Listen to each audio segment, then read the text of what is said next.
My master forced me to harm the stunning female president. Qin Fan had just woken up when a stack of cash was tossed onto his face. Rubbing his sleepy eyes, he looked around in confusion and realized that he was lying on a hotel bed. Standing in front of him was a tall woman, wearing alluring black stockings on her long legs, with her eyes blinking seductively in irresistible charm. All the memories rushed back to Qin Fan's mind, reminding him of everything. He had been forced by his master to return from abroad for a blind date. Feeling inexplicably frustrated, he went to a bar that evening, hoping to drown his sorrows in alcohol. It was there that he met this woman. He had poured out his troubles to her, and the two of them hit it off. After a few drinks, they ended up in the hotel. "This is for you, use it to buy some supplements to take care of yourself," the tall woman said, now dressed and pulling out a business card from her pocket. She casually tossed it to Qin Fan. "It has my number on it. Call me when you need someone to talk to." "Hey, what do you take me for?" Qin Fan said, irritated, feeling quite upset. Did she think he needed to recover? After the intense night they just had, did she really think he needed supplements? Wasn't that an insult? "I take you for my little man, like a brother to me," she replied with a playful smile, then opened the door and walked out, throwing a flirtatious glance at Qin Fan before leaving. Qin Fan stared at the business card in his hand and then at the stack of cash, his anger almost making him explode. Just then, his phone on the bedside table rang. He picked it up and nearly threw it across the room in shock. "Little brat, you left a girl waiting for you for half the day. Where the hell have you been?" As soon as the call connected, an old man on the other end began yelling at him. "Old man, are you crazy? I told you, I'm not going." Qin Fan snapped back angrily. "Not going? Do you believe I'll come over and break your legs?" the old man threatened. "Come on. I'm not afraid of you." Qin Fan sneered, thinking, just because you're old doesn't mean I won't beat you. "The Taihar Hotel, room 8088, right? You little brat, wait for me. I'm coming right over." The old man's voice was filled with menace. Qin Fan was so shocked he almost dropped the phone. He stammered, "What the hell? How do you know?" He started stuttering. Without the old man in front of him, he could be tough. But if the old man were here, he knew he'd get a good beating. It wasn't he that Qin Fan was afraid of the old man, but he genuinely couldn't beat him. All the skills he had were taught by the old man. He wasn't afraid of facing an army of soldiers, but in front of the old man, he was like a well-behaved grandson, not daring to utter a word. HMPH. "Don't think that just because you've grown a pair of wings, you can escape my grasp," the old man grumbled, then sighed and said, "You've always wanted to know how your parents died, right? Tell me." Qin Fan demanded, his grip tightening on the phone, almost crushing it. "Don't get excited, listen to me. As long as you go on this blind date, if you manage to win over the girl, I will tell you." The old man started to try using coercion. Stop. Qin Fan quickly interrupted, muttering in frustration, "Can't you just tell me directly?" He had been raised by the old man and taught all his skills. When he became an adult, the old man sent him abroad, and he had been gone for 10 whole years. During those 10 years, Qin Fan had wandered the underworld, rising to the top, becoming a terrifying figure known as their Shura.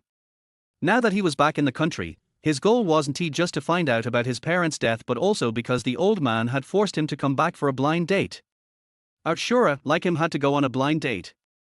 If his underworld brothers heard about this, they would laugh their heads off. Women who were willing to throw themselves at him could line up all the way to the other side of the ocean. "Master, I did a divination.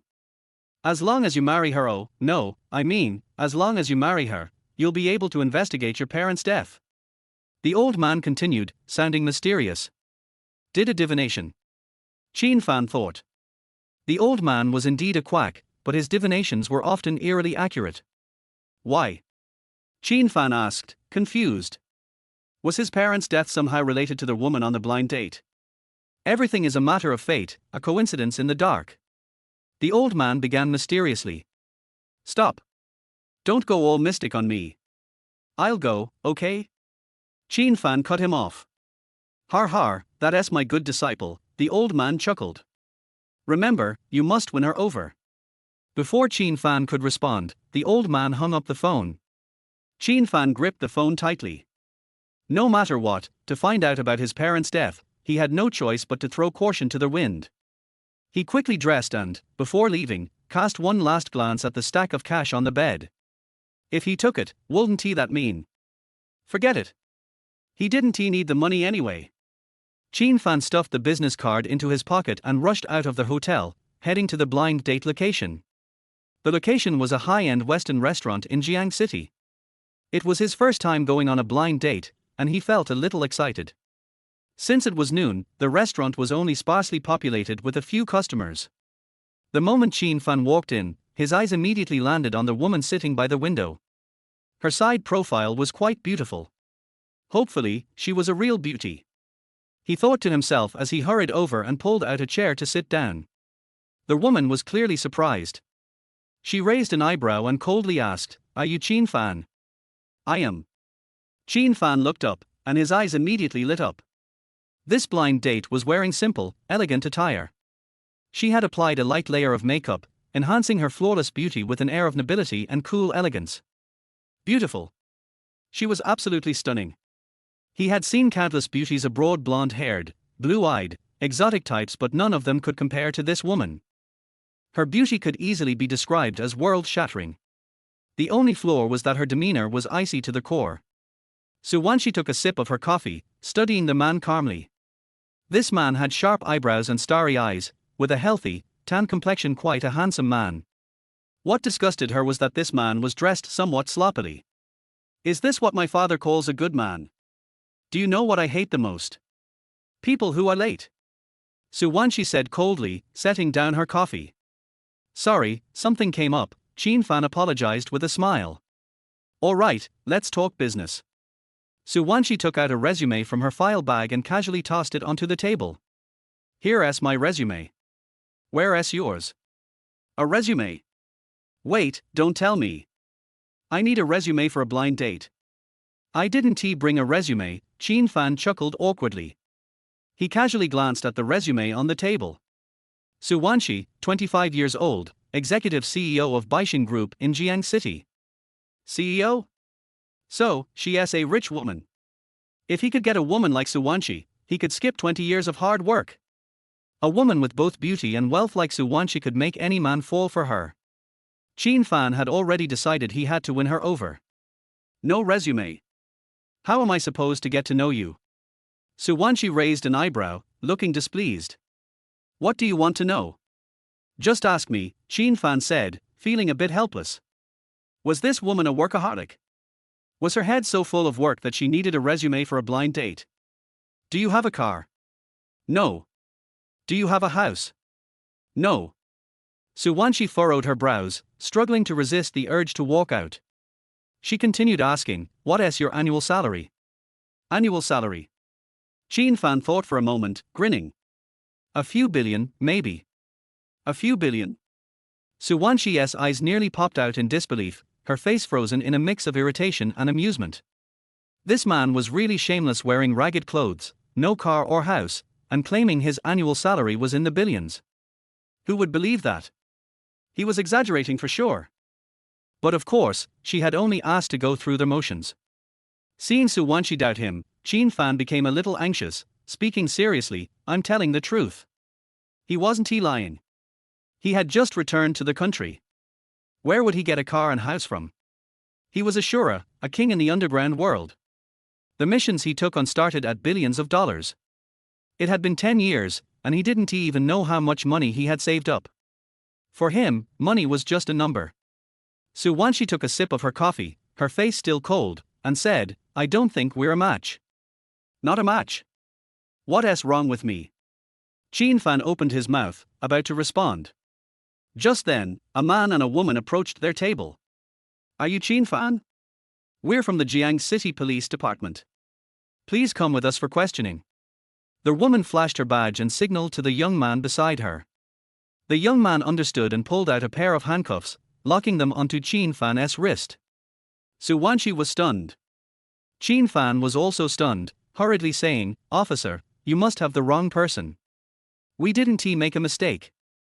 You're the one we're looking for." Lin Yi said coldly. "You know exactly what you did last night. Let us go." Last night. What did I do last night? Qin Fan suddenly realized something, feeling helpless and about to cry. Su Wanshi looked at Qin Fan being thrown into the police car, and she took out her phone and dialed a number. Chapter 2, The Hidden Dragon King. Inside an interrogation room. Linny sat opposite Qin Fan with a notebook in hand, her face cold. Speak. What did you do last night? I was drinking at a bar, Qin Fan replied casually, sizing her up. The girl wasn't too bad looking at all, her delicate face, and her uniform accentuated her curvaceous figure. Where are your eyes going? Be honest with me. Linny snapped. With a stern look, she continued the interrogation. After drinking, what happened next? I got drunk, forgot. Qin Fan said, clearly annoyed. I'm not in the mood for this. Officer, what exactly did I do wrong? He added with a hint of irritation. Don't you know what you did? Linny glared at him sharply. She pulled out a sealed bag and placed it on the table. This was found in the hotel you stayed at last night.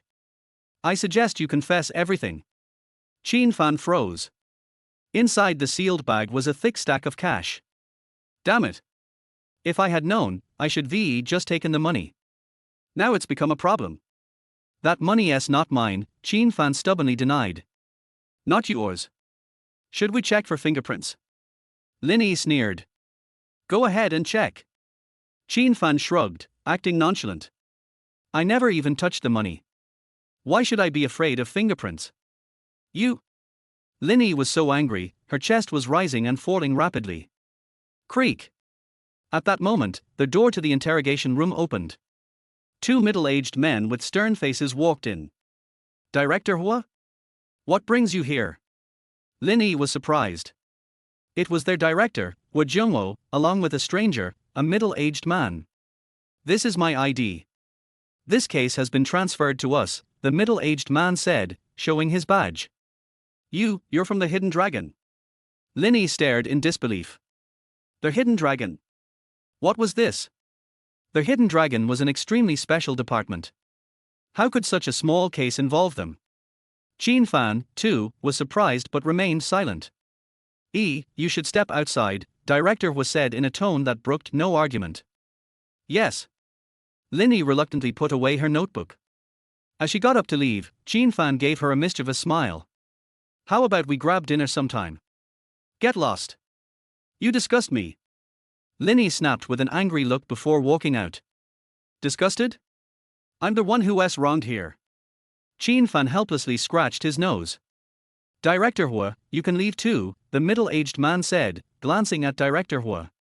Okay, Director Hua said with a forced smile, stepping back and respectfully closing the door behind him.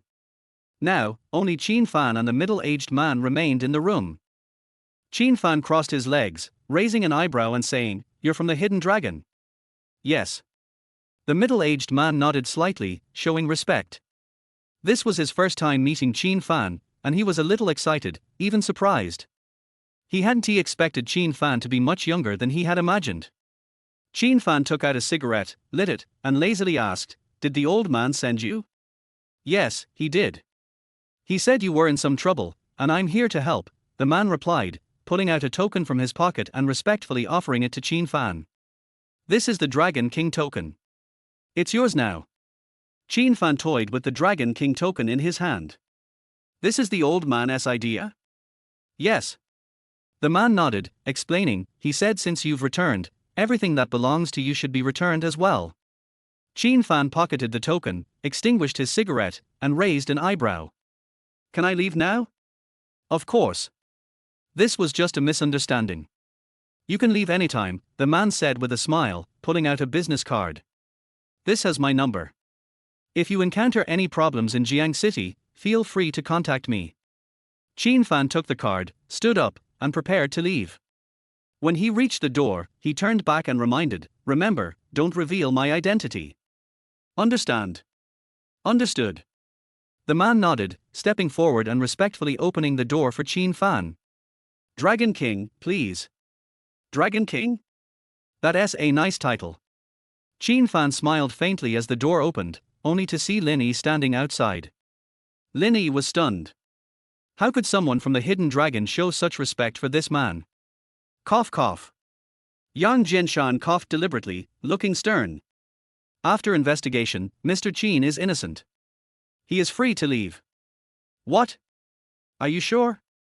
Linny blinked in disbelief. Are you questioning my ability to handle the case? Yang Jinshan's face darkened. Stop talking, Director Hua intervened with a smile. Since the investigation is clear, Mr. Qin is free to leave. Director Hua. Linny opened her mouth, but when she saw the glare from Director Hua, she quickly swallowed the words, feeling wronged. Are you reluctant to see me go? Qin Fan grinned.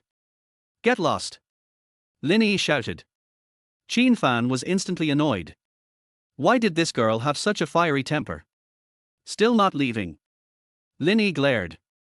All right, I'm going, Qin Fan grumbled, eager to leave the unlucky place. As he reached the front hall, he suddenly spotted a familiar, graceful figure. Suwanshi? What is she doing here? After Qin Fan was shoved into the police car, Suwanshi had called her father to complain, only to be scolded harshly. She didn't want to come, but her father had threatened to sever ties with her. What was so good about that shabby, boastful man?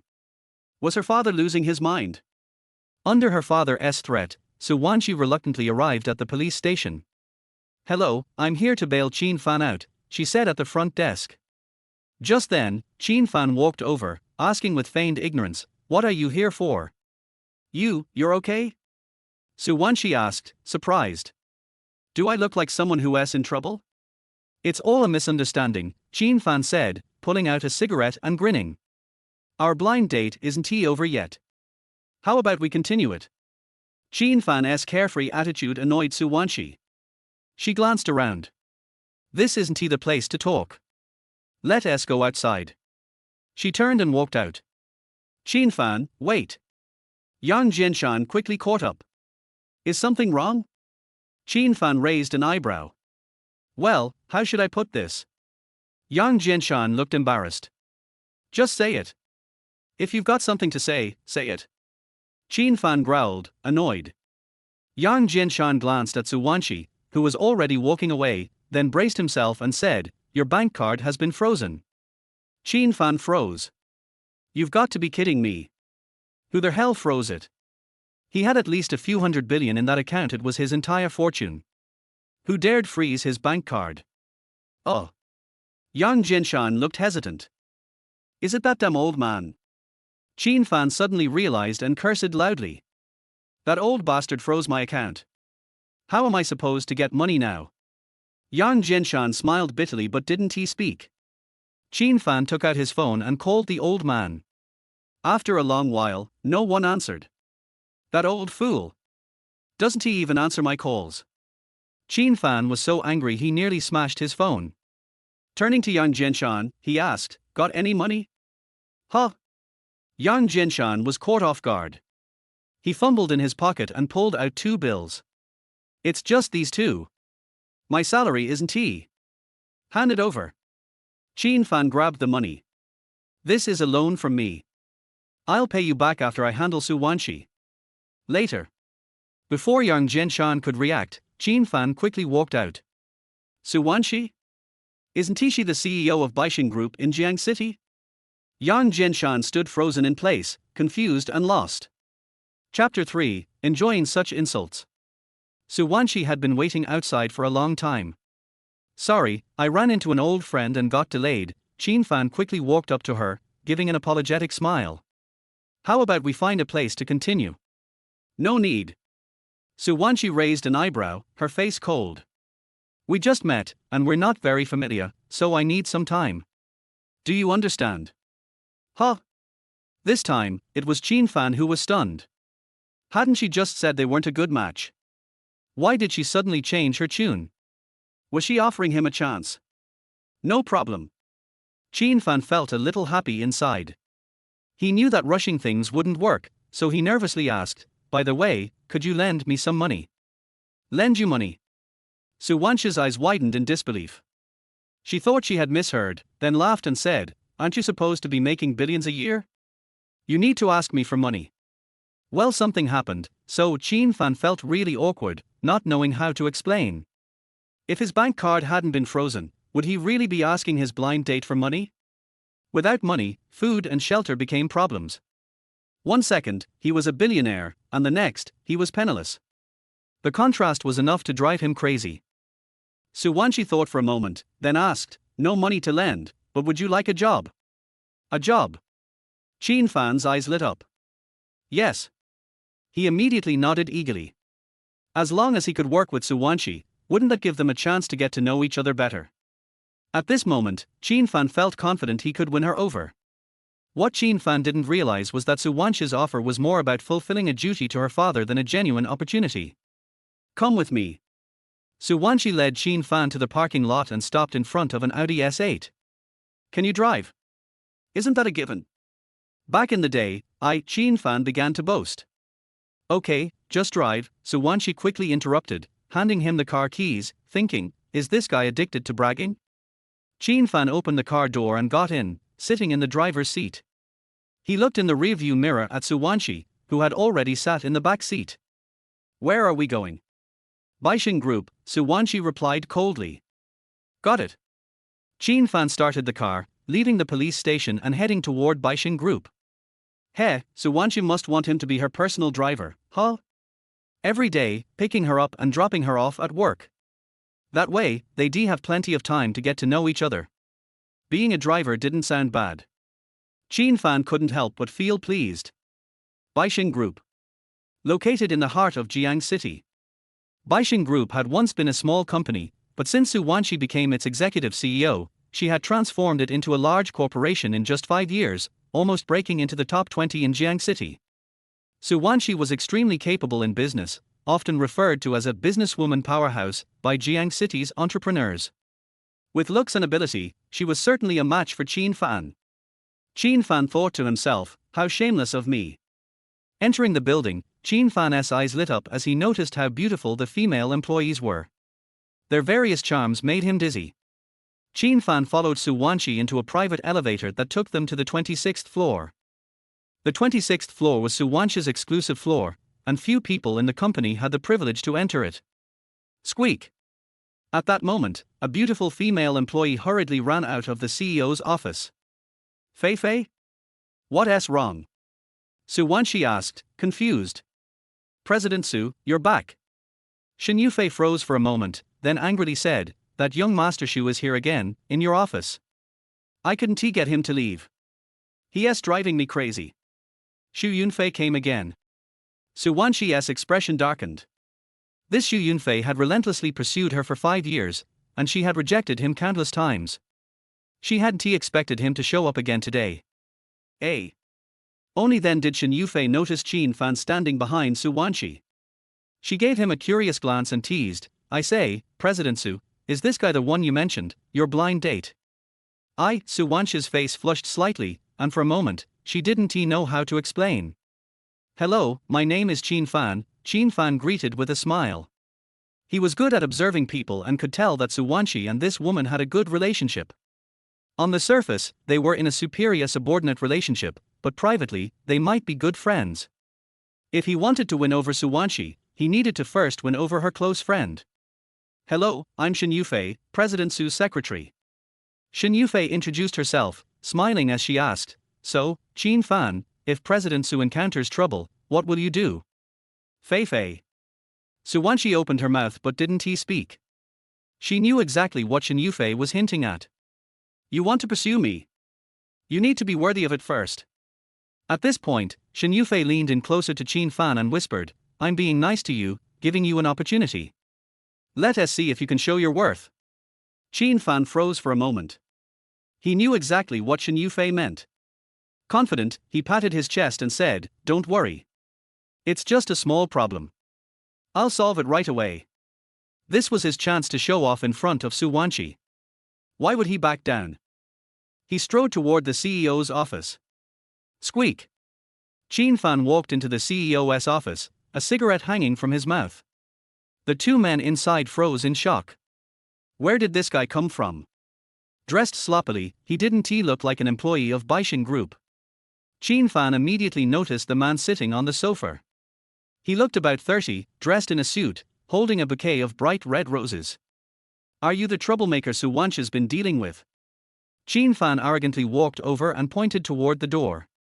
You're not welcome here. Please leave. Xu Yunfei froze for a moment, then sneered. Where did this country bumpkin come from? Qin Fan wasn't angry, he was more interested. Are you one of Wanxi's suitors? Wanxi? Did he just call Su Wanxi so casually? Xu Yunfei's face immediately darkened. He questioned, who are you to Su Wanxi? Qin Fan thought for a moment, then arrogantly replied, what if I told you I'm her boyfriend? Would you believe me? Boyfriend? Xu Yunfei was taken aback, then sneered. You? A country bumpkin like you? Do you think you're good enough for Wanxi? Saying that, he pulled out 10 red bills from his pocket and threw them at Qin Fan. You must be here to collect your wages. Take this and get lost.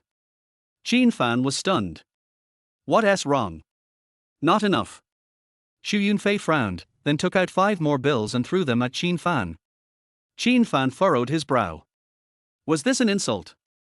The country bumpkin still wasn't satisfied. Xu Yunfei's face turned sour, but in order to get rid of this guy, he took out all the red bills in his pocket. Qin Fan's eyes suddenly lit up. He thought, I like this kind of insult. His bank card had been frozen, and he was down to just 2 red bills. He needed money right now. Here was an idiot handing it to him, why not take it? Qin Fan bent down, picking up the scattered red bills from the floor. He counted them, at least 30 bills. If this had been before, he wouldn't have bothered with this money, but right now, it felt like a huge fortune. Xu Yunfei looked down on him with disdain. He had seen this kind of person before. Holding his head high, full of arrogance, he said, country bumpkin, since you took the money, just get lost. Qin Fan happily pocketed the bills, grinning. Thanks for your generosity, but you'll still need to leave. Leave? This country bumpkin must be out of his mind. What's wrong? Not enough. Xu Yunfei almost laughed in anger. Tell you what, Qin Fan thought for a moment, took a drag on his cigarette, and said, you have 3 minutes. I need you to leave this office. No, I mean, leave Baixing Group. Country bumpkin, you're asking for it, ho. Xu Yunfei was furious. He signaled to the cold-faced man behind him. Atai, throw this bumpkin out. Atai nodded and swiftly moved in front of Qin Fan, pointing toward the door. Sir, please leave. Chapter 4, Violent Man. A hint of surprise flashed across Qin Fan's eyes. This artist is quite fast and his skills should be pretty good too. He is probably a retired Special Forces soldier. Qin Fan immediately became interested and smiled. If I don't go out, what can you do to me? Then I am offended. Atai's eyes turned cold. He grabbed Qin Fan by the collar, wanting to throw this ignorant boy out. Grab my collar? What should I do if my collar is torn? Isn't this guy asking for trouble? Qin Fan got a little angry and slapped him in the face. Bang! With the sound of slaps and screams, Atai flew out. Xu Yunfei just felt as if something flew past his eyes, and when he reacted, he found that it was Atai. At this time, Atai was lying on the ground with his eyes blurred. He wondered if he was dreaming. His whole brain was blank. He didn't even see how the guy made the move before he was knocked away. Xu Yunfei was dumbfounded and couldn't believe this was true. Artist was his bodyguard, hired at a high price.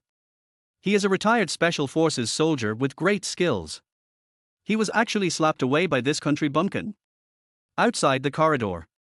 Seeing that Qin Fan had been in there for almost 10 minutes, Su Wanxi became a little anxious. Fei, nothing will happen, right? Boss Su, don't worry, it won't.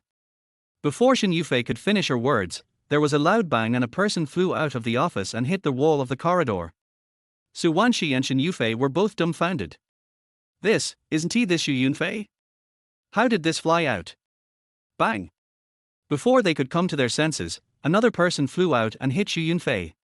Su Wanxi recognized this person. This person is Xu Yunfei's personal bodyguard. It is said that he is a retired Special Forces soldier. How come even this skilled bodyguard flew out? Who exactly is this blind date of his? Xu Yunfei pushed Atai away, spat out 2 bloody teeth, and roared towards the office with a ferocious look on his face. country bumpkin, this young master will definitely kill you, just wait. After saying that, he fled away from here. The master has left, how can a Thai dare to stay? He endured the severe pain in his body and climbed up, limping after him. Su Wanxi's head was still buzzing until Xu Yunfei disappeared in the elevator. Shen Yufei was not much better either. She glanced at Su Wanxi with a strange look in her eyes. Su. President Su, what is the background of your blind date? How should I know? Su Wanxi smiled bitterly. In her impression, her blind date was sloppy and liked to brag. Who would have thought that he would be such a violent person? Su Wanxi took a deep breath, calmed herself down, and took Shen Yufei into the president's office. At this time, Qin Fan was sitting on the sofa with his legs crossed, looking very cocky. 1111, this is for you. Seeing Su Wanxi coming in, Qin Fan handed the bouquet of roses that he had snatched from Xu Yunfei to Su Wanxi. Su Wanxi looked at the rose in front of her, hesitated for a moment, and finally took it, barely squeezing out 2 words, thank you. As she said this, she walked towards the desk. Qin Fan leaned over and whispered in Shen Yufei's ear, how did I perform? I should be able to leave a good impression on 1111, right? It's okay, but President Su doesn't like violent men. Shen Yufei responded casually with 2 sentences. She was still thinking about the scene where Xu Yunfei flew out. Xu Yunfei is the son of the Xu group. He suffered such a severe beating and lost all his face. The other party will definitely not let it go. Mr. Su, the blind date, is in trouble. Shen Yufei began to mourn for Qin Fan in her heart. Why didn't you say it earlier? Qin Fan frowned. Su Wanxi was already sitting in the office chair, looking dignified yet a little cold. Fei, where else is the company short of staff? Shen Yufei ignored Qin Fan. Being smart and capable, she quickly guessed Su Wanxi's thoughts. Boss Su, you are not going to arrange for Qin Fan to work in the company, are you? Su Wanxi nodded slightly. Shen Yufei was stunned for a moment. Could it be that Mr. Su is interested in Qin Fan? It shouldn't be like this. Based on her understanding of Su Wanxi, how could she possibly like a man like Qin Fan? Qin Fan was also stunned. Isn't he his job to be Su Wanxi's full-time driver? Finished. It must be because he was too violent just now and left a bad impression on Su Wanxi, so he had to be assigned to another position. Shen Yufei hesitated for a moment, then nodded with a smile. There is indeed a vacancy in one position, but I don't know if he is willing to do it. What position?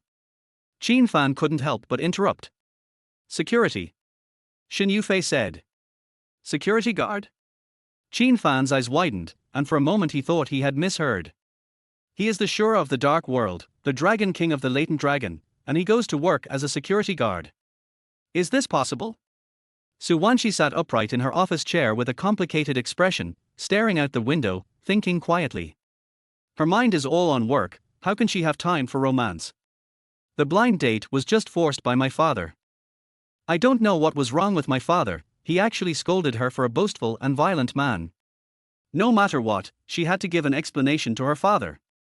Thinking of this, Su Wanxi smiled and said, Security, what are you doing? Dry. Qin Fan nodded vigorously.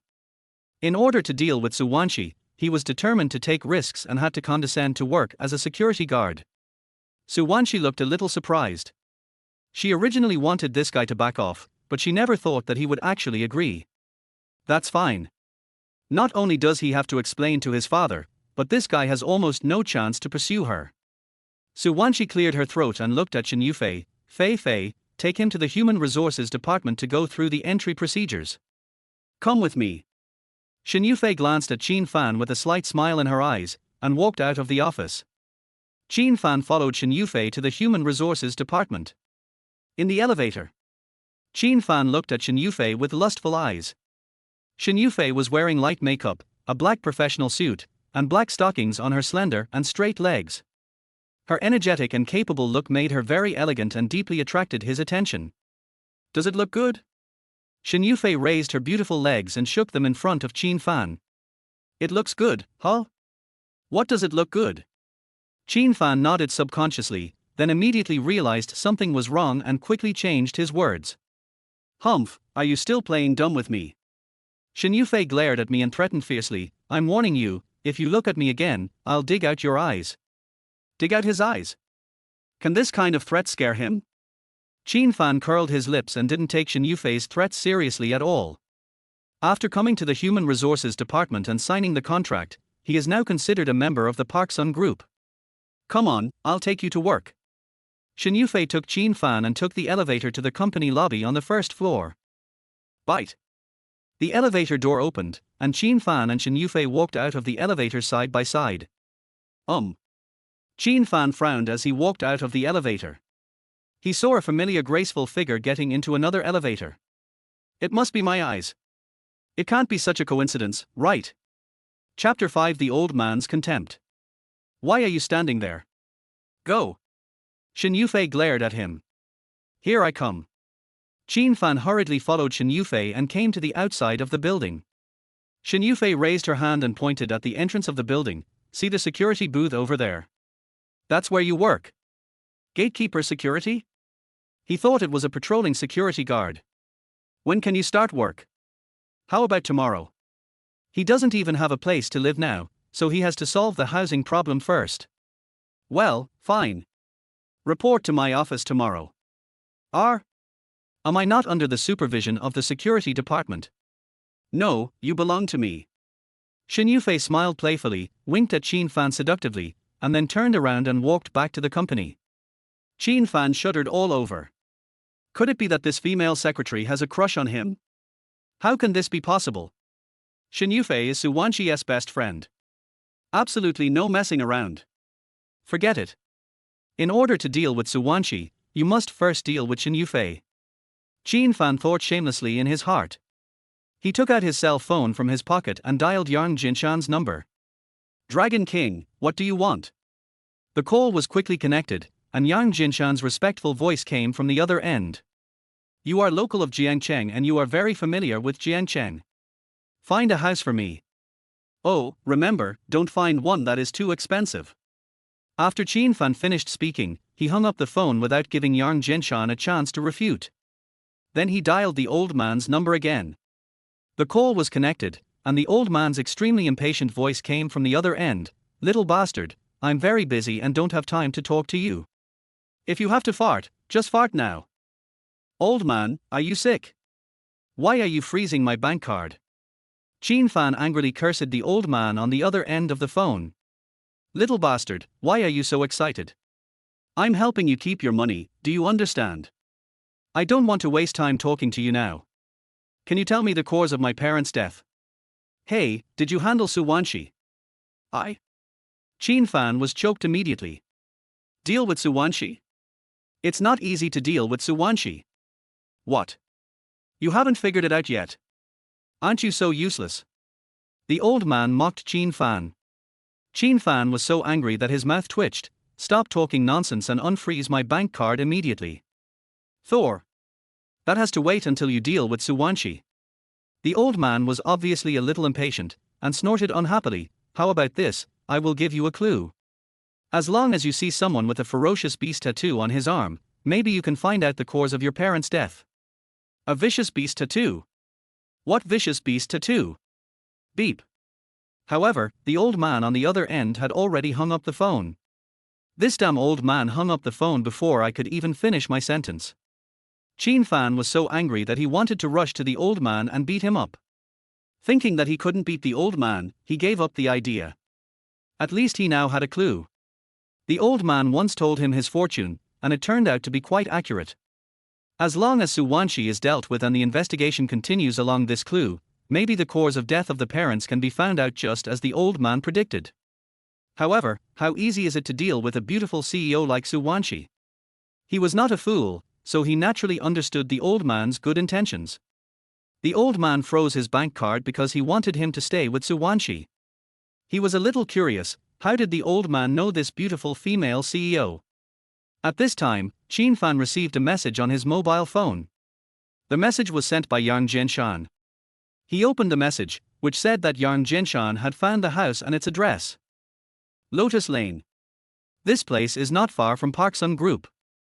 It only takes 10 minutes by bus, which makes it very convenient for commuting.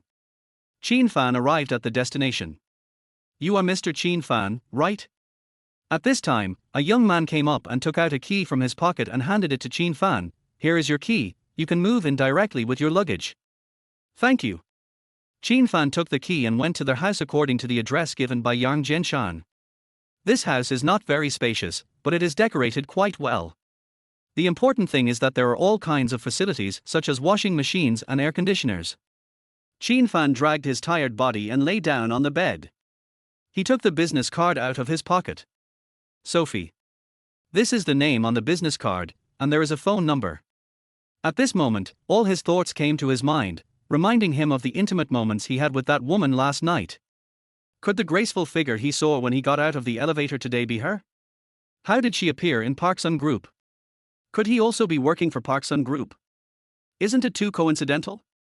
Forget it. He was exhausted after being tossed around all night last night. He should have a good sleep as he had to go to work tomorrow. Qin Fan, who was sleeping soundly, moved his ears and heard footsteps outside the door, and suddenly got up from the bed. What came into view was a dim room. It must be night time now. He quickly gave a wry smile. He has been in that kind of environment all year round and has to stay vigilant at all times.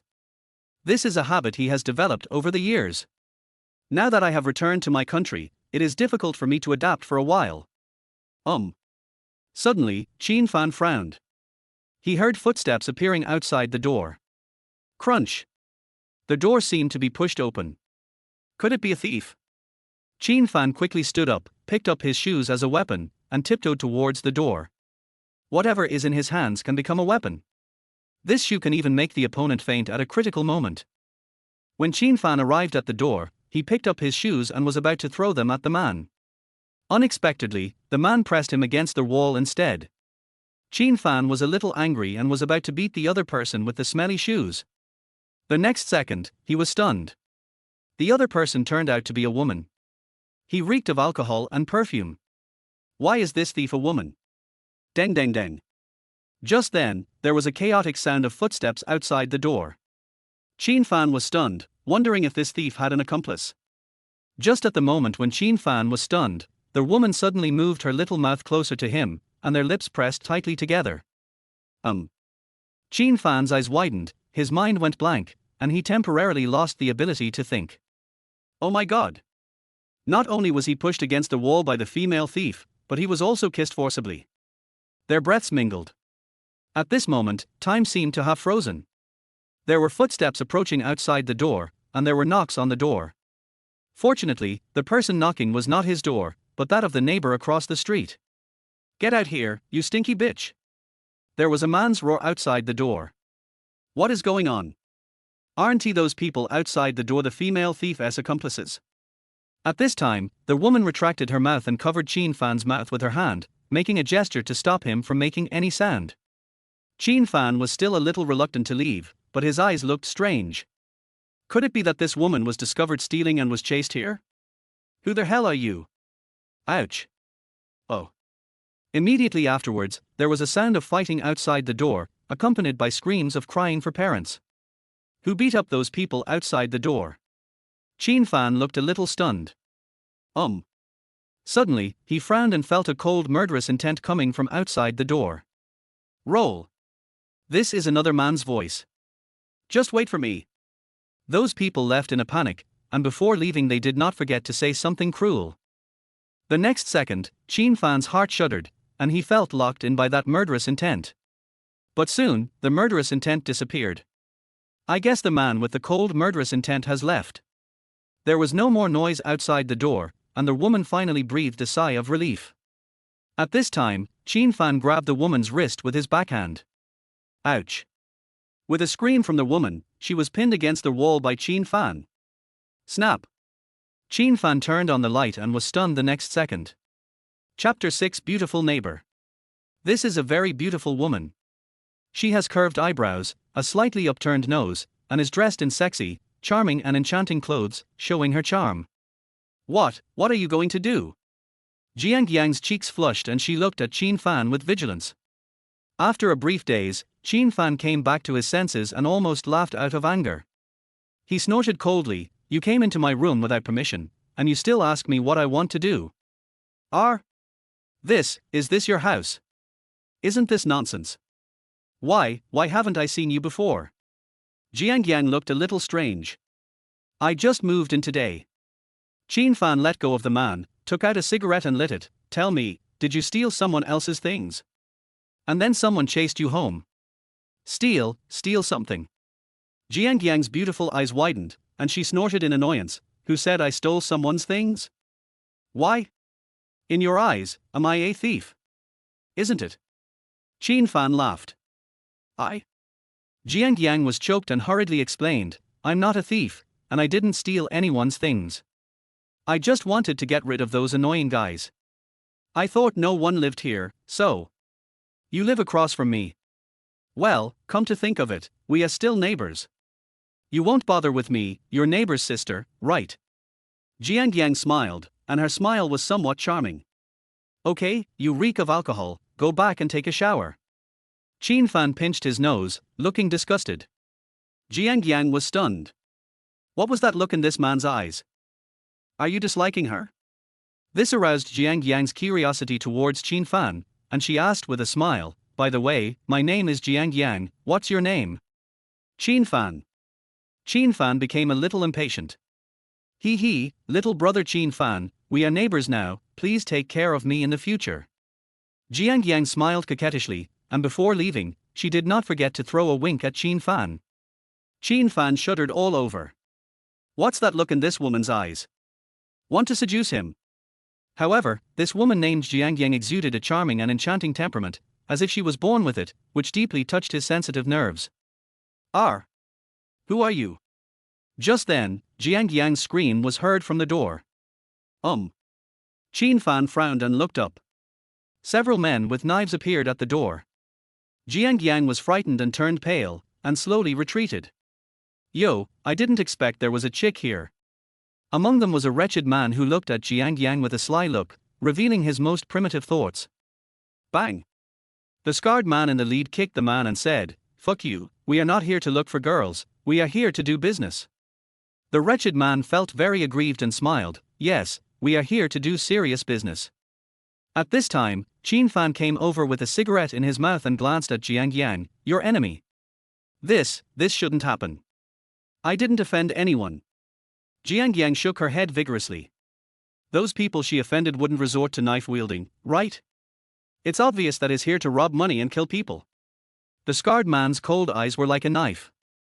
He sized up Qin Fan and said, boy, are you Qin Fan? Do you know me? Now it was Qin Fan's turn to be a little surprised. He just returned to China, so it seems like not many people know him?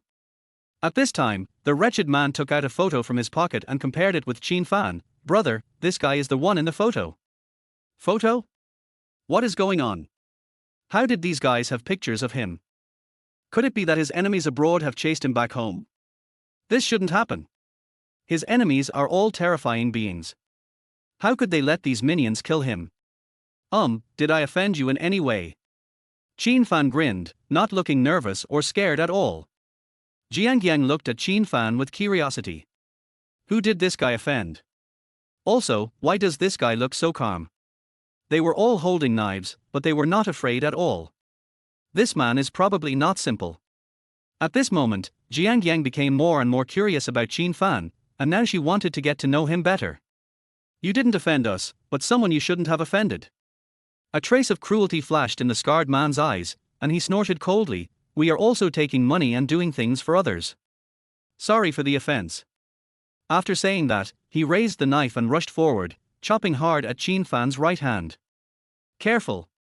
Jiang Yang screamed in fear and closed her eyes, not daring to watch the bloody scene that followed. Bang! Along with a loud bang, the wailing voice of the scarred man also rang out. Why isn't Qin Fan screaming? Jiang Yang slowly opened her eyes and saw Qin Fan still standing there. As for the man with the scar, he was already lying at the door, wailing non-stop. Jiang Yang was stunned for a moment. What is going on?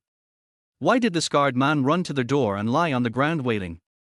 The other men looked at each other in horror. Even they didn't understand what was going on. Didn't their boss just pounce on them in a majestic manner? How come he was lying on the ground wailing like a dead dog in the blink of an eye? The scarred man endured the severe pain and shouted at the three men, "Why are you still standing there? Get him now." This roar finally brought them back to reality. They looked at each other, their eyes gleaming with ferocity, and rushed forward with knives raised and howling. Jiang Yang's expression changed and she closed her eyes again in fear. Bang, bang, bang. A dull sound was heard. Ouch, that hurts. Immediately afterwards, there were the three men's pig-slaughtering screams. Jiang Yang opened her eyes again and stood there in a daze as she looked at the scene in front of her. At this moment, the man with the scar was almost scared to death. He didn't even see how Qin Fan made his move, and all his men flew back. This kind of terrifying force is an existence they cannot afford to offend. Qin Fan's eyes flashed coldly. He grabbed the scarred man by the collar and lifted him up. "Tell me, who sent you here?" "Brother, don't hit me, I'll tell you. The scarred man was so frightened that he broke out in a cold sweat and immediately said, "Yes. Master Shu asked us to do it." "Mr. Shu? Which Mr. Shu?" Qin Fan frowned slightly. "Yes, it's Master Shu Yunfei." The scarred man explained tremblingly. "Shu Yunfei? This name is so strange. Never heard of it. He just returned to China, so it seems like he hasn't offended anyone, right? Etc." He suddenly thought of someone. "That person is Suwanshi Espasur.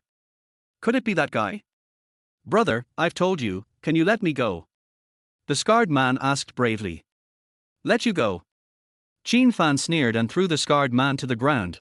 "Just squat on the ground and don't move. I'll beat anyone who moves." How could the scarred man dare not disobey? He and the three men squatted on the ground obediently. Hong Yang came back to her senses at this time and glanced at Qin Fan with a strange look. "How are you going to deal with them?" Qin Fan said nothing, took out his cell phone from his pocket and dialed a number.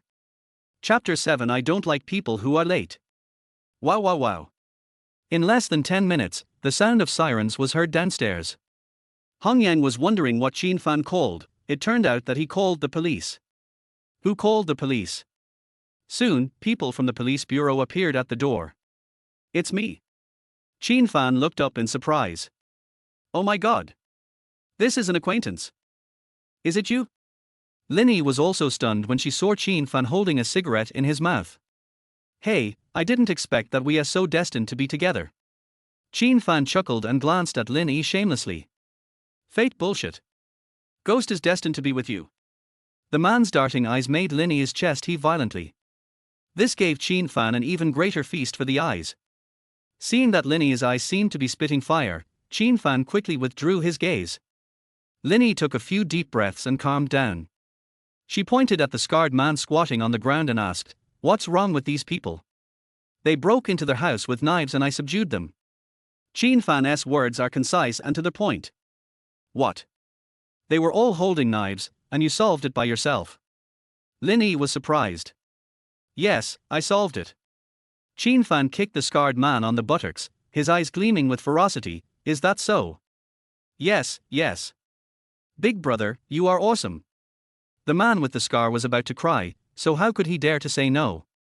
Linny was stunned for a moment, then raised her hand and said, "Cuff them and take them back." "Yes." Linny's two colleagues handcuffed the scarred man and others, and then left.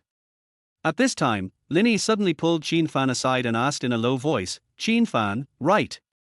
Let me ask you, what is your relationship with Qianlong?" "Hidden dragon." "What hidden dragon?" Qin Fan played dumb. "You don't know Qianlong." Now it was Linny's turn to be stunned, a little bit unbelieving. He stared into Qin Fan's eyes, trying to get an answer from him. Unfortunately, she couldn't tell that Qin Fan looked like he was lying. "Do I look like someone who knows Qianlong?" Qin Fan shrugged. "I don't know, so forget it."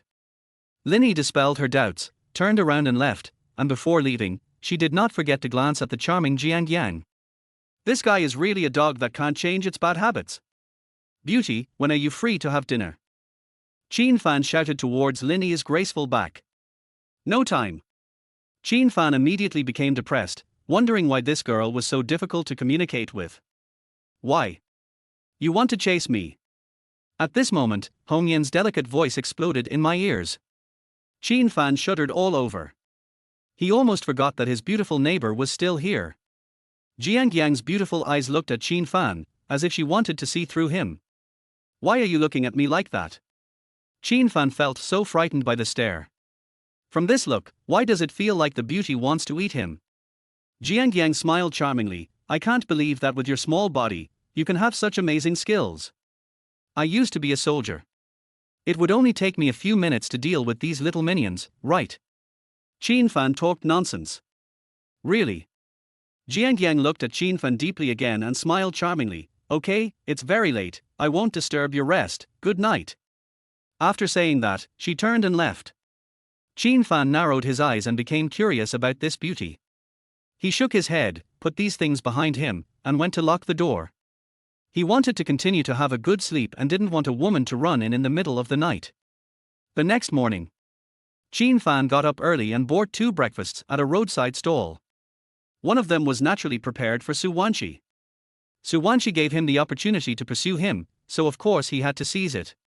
When he arrived at the company, Qin Fan's eyes instantly brightened.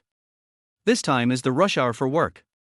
There were beautiful white-collar ladies of all kinds everywhere, and their beautiful legs wrapped in stockings swayed before his eyes, almost blinding him. Over the years, Qin Fan has gotten tired of looking at those foreign girls, and he still thinks the beauties in China are more beautiful. Huh? Qin Fan, you're here so early. At this moment, Shen Yufei's surprised voice exploded in his ears. Qin Fan was so frightened that his whole body shuddered, and then he realized that Shen Yufei had come to his side without him knowing when.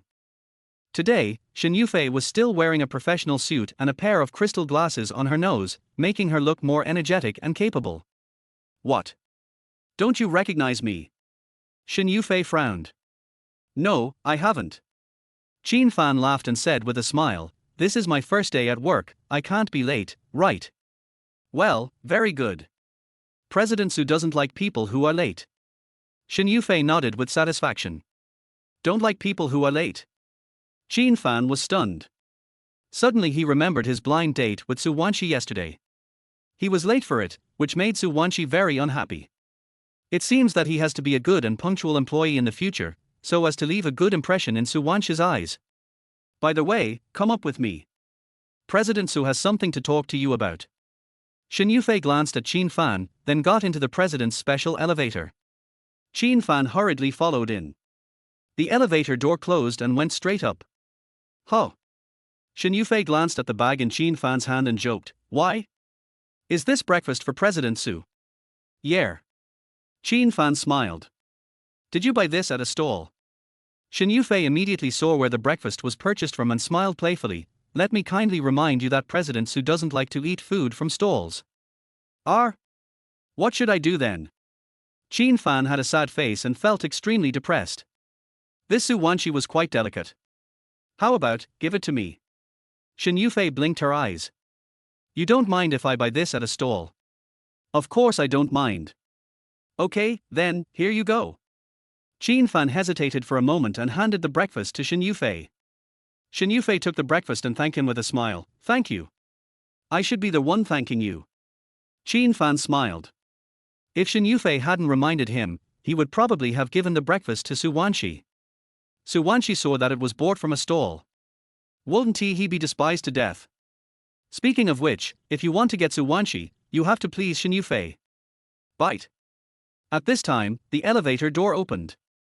Boss Su is already waiting for you in the office, just go over there. After exiting the elevator, Shen Yufei walked to the other side and reminded him, remember to report to my office later. Okay. Qin Fan waved and watched Shen Yufei disappear at the end of the corridor. Then he came to the door of the president's office and knocked gently. Come in. Su Wanqi's cold voice came from inside. Qin Fan pushed the door and walked into the president's office. Su Wanqi sat upright in her office chair, staring intently at the documents on the desk, not even glancing at Qin Fan. Qin Fan suddenly felt a little depressed. He found a random seat and sat down, crossing his legs. With a snap, he lit a cigarette with a cocky look on his face. No smoking here. Su Wanqi put down the document, very angry. You can't smoke here? Then I won't smoke. Qin Fan was stunned for a moment, then obediently put out the cigarette in the ashtray. Huh? Since there is an ashtray here, why are you not allowed to smoke? Could it be that Suwanshi doesn't like men who smoke? By the way, do you want to talk to me about something? Qin Fan didn't think much about it. He leaned back on the sofa, his eyes constantly wandering around Suwanshi. His blind date, Suwanshi, is indeed very beautiful. Just like a fairy descended from heaven. So beautiful. The only flaw is that it's a bit too cold. Qin Fan's shameless look made Suwanshi feel uncomfortable all over. After all, she was a strong woman with a long career in the business world. She quickly calmed down, cleared her throat and said, "It's like this." Beep. Just then, the phone on the desk rang. This is not an office phone, but her personal cell phone. Strange, who is calling? Suwanshi's face was full of confusion. She picked up her phone and took a look. When she saw the incoming call number on her phone, the expression on her face suddenly became unsettled. Chapter 8 Confidence remains in my heart. The call was from my father. Suwanshi looked up at Qin Fan, but still answered the phone. 1111, how are you getting along with Qin Fan? As soon as the call was connected, Su Baixing's majestic voice came from the other end. Dad, I'm so focused on work right now, I don't have the time. Asshole.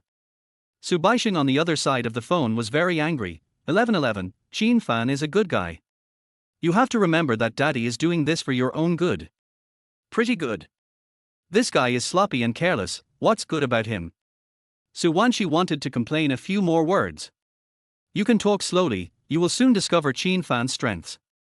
Su Baixing's words left no room for doubt, and he added, by the way, Dad is going on a long trip soon. When I come back, I hope you're together. Bang! The phone was hung up directly. Suwanshi was stunned and felt so aggrieved that she was about to cry. Advantage? This guy has no merits at all. 1111, is this a call from our dad? Qin Fan asked shamelessly. Our dad? Hearing these two words, Suwanshi was so angry that she almost threw her phone over. Hateful. This guy is so shameless. Suwanshi took a few deep breaths and finally calmed down. She suddenly felt very unlucky. How did I end up with such a shameless man? Qin Fan, I'm just giving you a chance to pursue me. We're not officially together yet, so please don't scream so disgustingly. Suwanshi was trying her best to control her emotions. Then, what should I call you? Qin Fan is very innocent. What's disgusting about this? It's a normal name, okay? I'm your boss, you have to call me President Su. Suwanshi picked up the work ID and work uniform on the table and handed them to Qin Fan. This is your work ID and work uniform. There is a changing room over there. Go change into them and then you can start work. Okay, Mr. Su. Qin Fan took the work clothes and walked towards the changing room. Suwanshi was very satisfied. She finally discovered one of Qin Fan's strengths. The advantage is that Qin Fan listens to her very much. Suwanshi sat back in her office chair again, rubbing her temples with both hands. She is feeling very confused and upset now. Never mind. Dad is going on a long trip and I don't know when he will be back. It is better to settle Qin Fan in the company temporarily. We'll talk about the future later. In the dressing room. Wear a tie, a security uniform, and confidence will remain in your heart. Qin Fan put on his security uniform neatly and showed off in front of the mirror before walking out contentedly. Suwanshi still sat in the office chair with a dignified expression, carefully correcting the documents without raising her head. Go to work after you change. Qin Fan shrugged, turned and walked out. Etc. Suwanshi suddenly called him. Qin Fan stopped and smiled. Boss Su, do you have any other instructions? I'm warning you. I'm giving you the chance to pursue me. I hope you won't go out and say anything.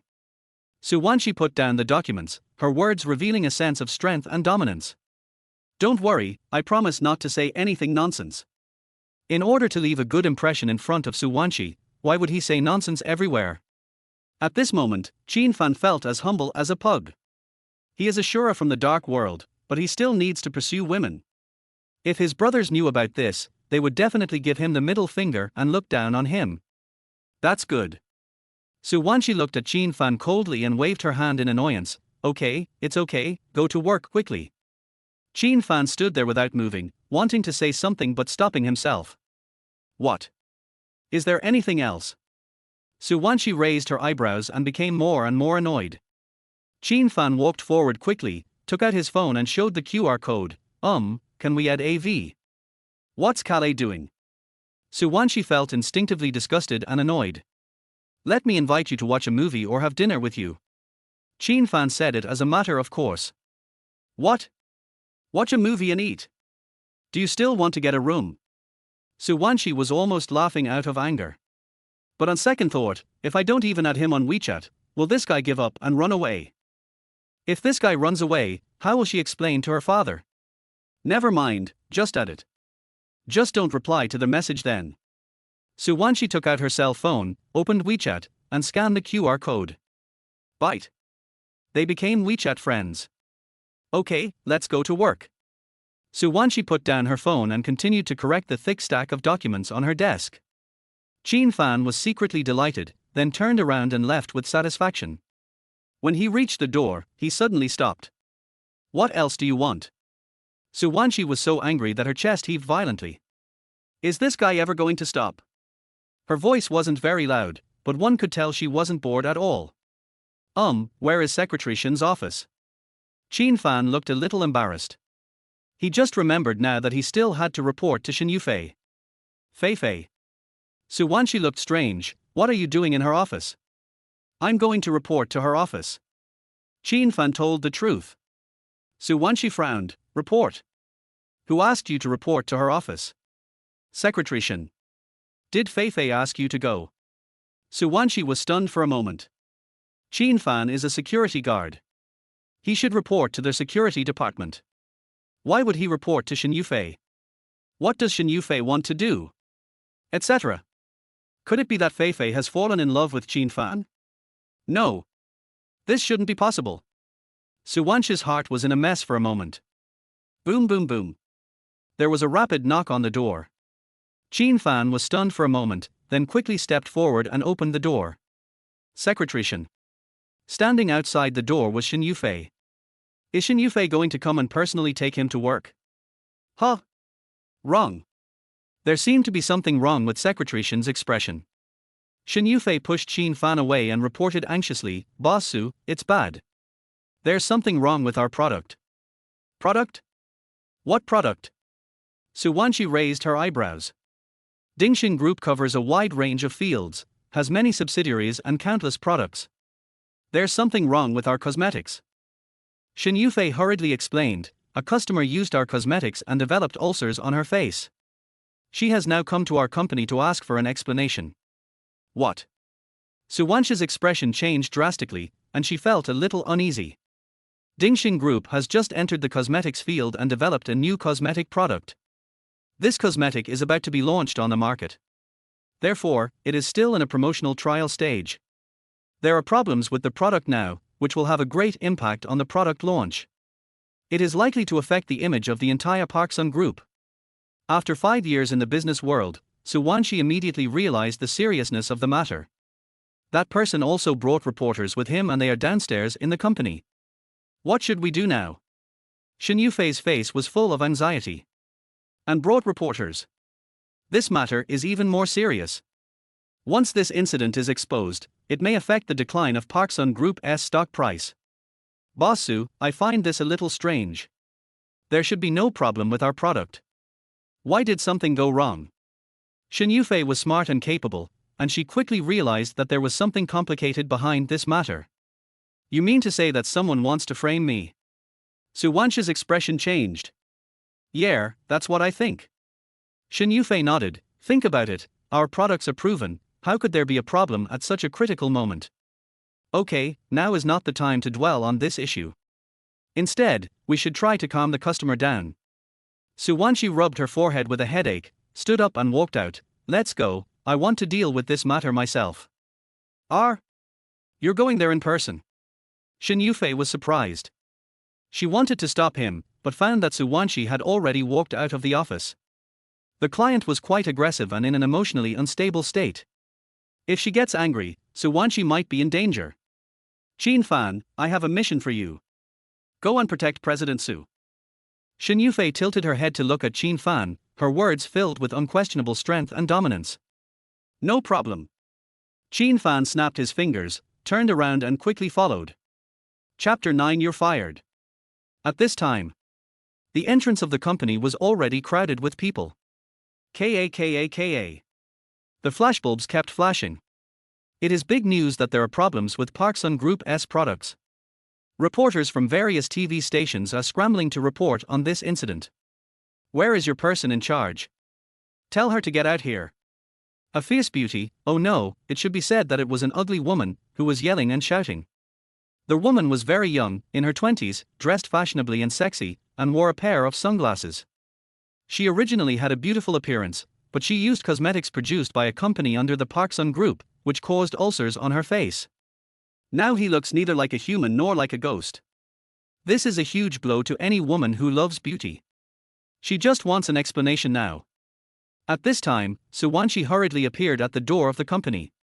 Seeing that the company's entrance was already surrounded by people and many reporters were reporting live, Suwanshi realized that things had gotten out of control. She looked a little nervous, but quickly calmed down. She was already accustomed to this kind of situation and was thinking of a strategy to minimize the losses. It's President Su. President Su is here. Someone noticed Suwanshi appearing at the door. Suwanshi carried a terrifying aura and walked over with cold steps. Everyone made way. The powerful aura of Ms. Su, a businesswoman, makes people dare not approach her casually. Boss Su, is there something wrong with your product? Boss Su, a customer used your product and developed facial ulcers. What do you think about this? Boss Su, do you sell products produced by your company without undergoing quality inspection? Reporters from major TV stations rushed over and asked some questions that gave Suwanshi a headache. Suwanshi's face turned pale. Our company's products have been quality tested and there will never be any problems. Suwanshi said it with certainty. Nothing will go wrong? How could the reporters believe Suwanshi's lies? Boss Su, we have a victim here. She used your company's products and developed ulcers on her face. Miss Han, please come here quickly. All the reporters turned their eyes to the victim. Are you the person in charge of Park Sun? The woman came over angrily and pointed at her ulcerated face. Look carefully, I used your company's cosmetics and my face is all rotten. You must give me an explanation. Suwanshi looked at the man and frowned. The man's face was not only ulcerated, but also had many blisters. It was extremely disgusting and almost disfigured. Tell me, how much compensation do you want? Suwanshi took a deep breath and returned to her cool demeanor. Compensation? What's the point of me asking for compensation? The woman glared at him and almost roared, I was born beautiful, but I ruined my face by using your company's products.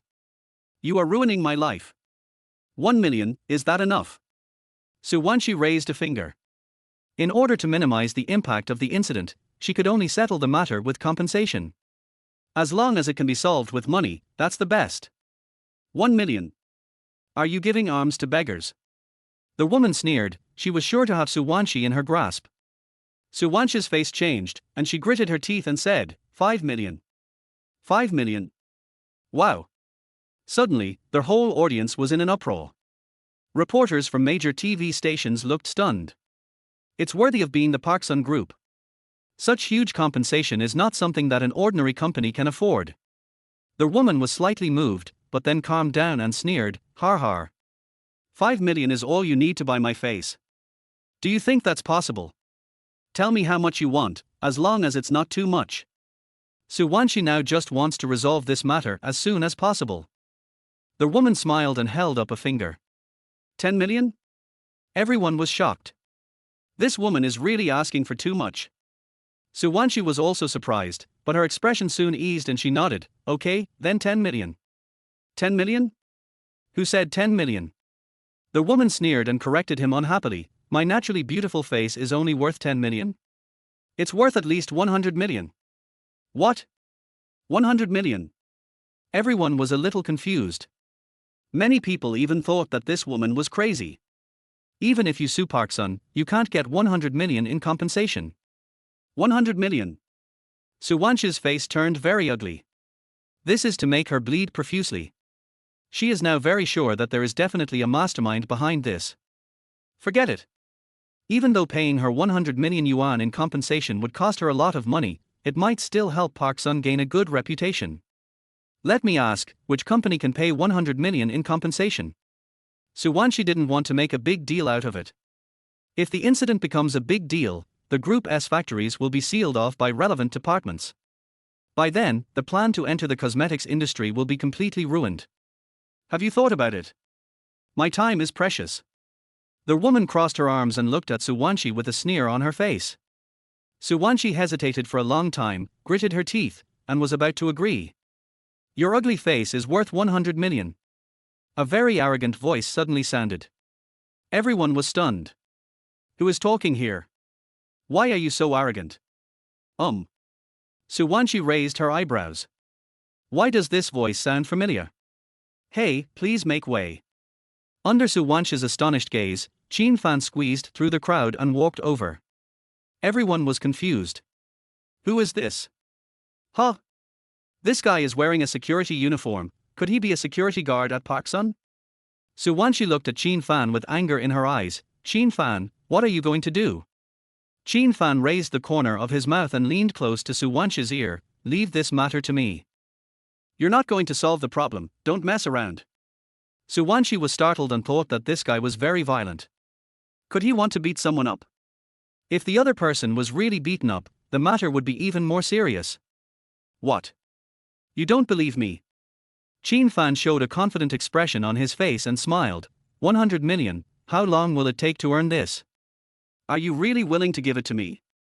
You are willing to give it, but I am not. Suwanshi was stunned for a moment. Are you reluctant? This guy is really shameless. This is treating the money as his. Who are you calling ugly, kid? Explain your answer clearly to me. The woman was so angry that her whole body was shaking. She shouted angrily, if you don't explain clearly today, you won't be able to solve the problem even if you spend 100 million. After hearing this, Suwanshi felt a little dizzy. Finished. All her previous efforts were ruined. She felt very unlucky. How did I end up with such a bastard? When Shen Yufei saw this scene, she became so angry that her pretty face turned pale. I asked you to protect President Su, not to cause trouble. This is really the end. Even if she is President Su's good sister and best friend. I'm afraid I'll be fired because of this guy. I'm talking about you. Qin Fan hadn't realized the seriousness of the matter yet, and he cursed without any scruples. Don't you even look at what you look like. You still want 100 million in compensation. Why don't you just rob a bank? You. The woman was so angry that she was shaking all over and her blood pressure soared. That's enough. Suwanshi finally couldn't help it and almost roared, Qin Fan, you are fired. Fired. Qin Fan looked stunned. Did I do something wrong? He just couldn't stand Suwanshi being bullied, so he stepped forward and scolded the woman. This ugly woman is obviously here to extort money. If it were abroad, he would have slapped him in the face. Why would I be so nagging with a woman? The purpose of doing this is to leave a good impression in Suwanshi's mind. Who would have thought it would end like this? Chapter 10, Boasting. Fire? There's no point in firing you. The woman's eyes were filled with anger, and she raised two fingers. 200 million, not a penny less. 200 million. Suwanshi felt a little dizzy and anxious, and hurriedly said, didn't we just agree on 100 million? Just now was just now, and now is now. The woman's words were strong and domineering. Qin Fan's eyes flashed coldly, and he was very unhappy. 200 million. Believe it or not, I will sue you for extortion. You? The woman's expression changed. 200 million. No matter how much compensation you pay, it won't be enough. This can be completely defined as extortion. But soon, the woman calmed down and sneered, okay, then go ahead and sue me. I will also report you to the relevant department. She's risking it now. There is a big man behind her with great power. Even if she is arrested, she will be released in a few days. Qin Fan, shut up. Suwanshi was furious and yelled at Qin Fan, you have been fired, get out. Roll. How could he just leave quietly? This is not his style. What's more, he would not just watch Suwanshi being bullied. Qin Fan sneered and leaned close to the woman's ear. How about this? As long as I cure the ulcer on your face, this matter will end here, how about it? Now it was the woman's turn to be stunned. She looked at Qin Fan with a strange expression. Can you really heal my face? The woman remained skeptical. She was instructed by someone, and the ulcers on her face were not caused by Park Sun Group products at all. Instead, they were persecuted by those who instigated them. She is a woman who loves beauty, and it is a good thing that she can restore her appearance to its original state. Even if she could get more money, her looks would never come back. What's the use? Wow. As soon as these words were spoken, everyone burst into an uproar. Where did this fool come from? With the woman's face ulcerated like that, even the best doctors in the world probably wouldn't be able to do anything, right? Suwanshi's whole body was trembling. She knows Qin Fan very well. What this guy likes most is bragging. It's already this time, why are you still bragging? Qin Fan is her jinx. It was sent by God to punish her. Security, where's the security? Get this guy out. At this moment, Suwanshi finally couldn't control her emotions and exploded. Security guard? Isn't this guy a security guard? Everyone was simply speechless. Boss Su, you have to believe me. Qin Fan sighed and moved closer to Suwanshi. If I can't cure her face, I will take off this dog's skin, it's a security uniform, and promise not to appear in front of you again in the future. Suwanshi looked at Qin Fan in astonishment and was stunned. Seeing that Suwanshi didn't say anything, Qin Fan came to the woman and said, Ugly, what is this lady's name? My last name is Han. The woman responded coldly. Ms. Han, right? I was wrong just now. I apologize to you. Qin Fan bowed slightly, looking very sincere. He has never apologized in his life. For Suwanshi, he had to put aside his dignity. Han crossed his arms and snorted coldly, apologizing is useless. You just said you can heal my face. Is that true? It's a must. Qin Fan patted his chest confidently and looked at the reporters standing there in shock. There are so many media live broadcasting the scene. If I can't cure your face, I'm willing to give you 1 billion. Wow. Their whole audience was in an uproar again. 1 billion. What kind of concept is this? This guy really dares to make such a boast. River City. In a high-end villa. Xu Yunfei leaned comfortably on the sofa. He was watching the live broadcast of the media. Why is it this guy? Xu Yunfei frowned. Yunfei, do you know this boastful young man? Xu Ruohai asked curiously. Dad, this kid beat me up. Xu Yunfei clenched his fists and gritted his teeth. I never thought that this kid could still be alive and kicking. He hired some desperados last night. Just to vent my anger. However, the boy was fine. He even lost contact with the desperados. It was obvious that those desperate criminals were in great danger. Who is this country bumpkin? Could he be the bodyguard hired by Suwanshi? What's wrong with this Han? Does she really believe that guy? Xu Yunfei was so angry that his face turned blue. Actually, they are the masterminds behind this incident. The Xu Group occupies half of Jiangxin's cosmetics industry. Park Sun's entry into the cosmetics industry will definitely affect their business.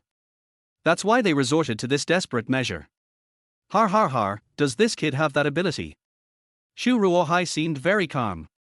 He took a sip of tea and said, if he fails, Park Sun will have to bleed a lot. 1 billion yuan is enough to prevent Park Sun from entering the cosmetics industry. Dad is absolutely right. Xu Yunfei sneered and continued to watch the live broadcast. 1 billion. Why should I believe you can come up with 1 billion? Han sneered, still maintaining a skeptical attitude. This. Qin Fan was suddenly in a dilemma. His bank card was frozen and he couldn't even withdraw 10,000, let alone 1 billion. Okay, if he can't be cured, we at Park Sun are willing to compensate you 1 billion. At this time, Suwanshi spoke. Quiet. The whole place fell into deathly silence. Was Suwanshi kicked in the head by a donkey? Why are you so stupid as to gamble 1 billion for something that can be solved with 200 million? The Xu father and son, who were sitting in front of the TV, were laughing their heads off. This played into their hands. Boss Su, are you crazy? Shen Yufei lost her composure instantly and began to persuade him, that's 1 billion. If.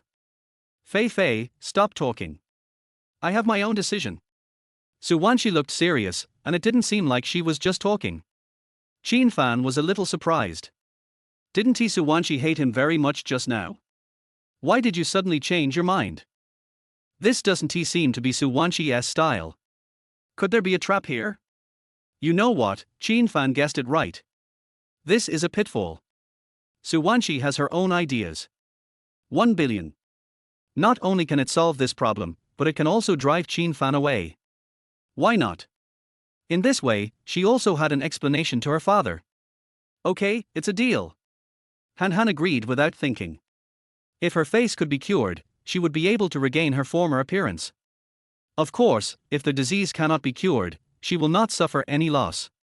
This way, we can complete the task given by Xu Yunfei. Mr. Su, thank you for trusting me. Qin Fan felt a little touched. Suwanshi was extremely annoyed and waved her hand. Let's start. She now wished that Qin Fan would disappear from her sight immediately.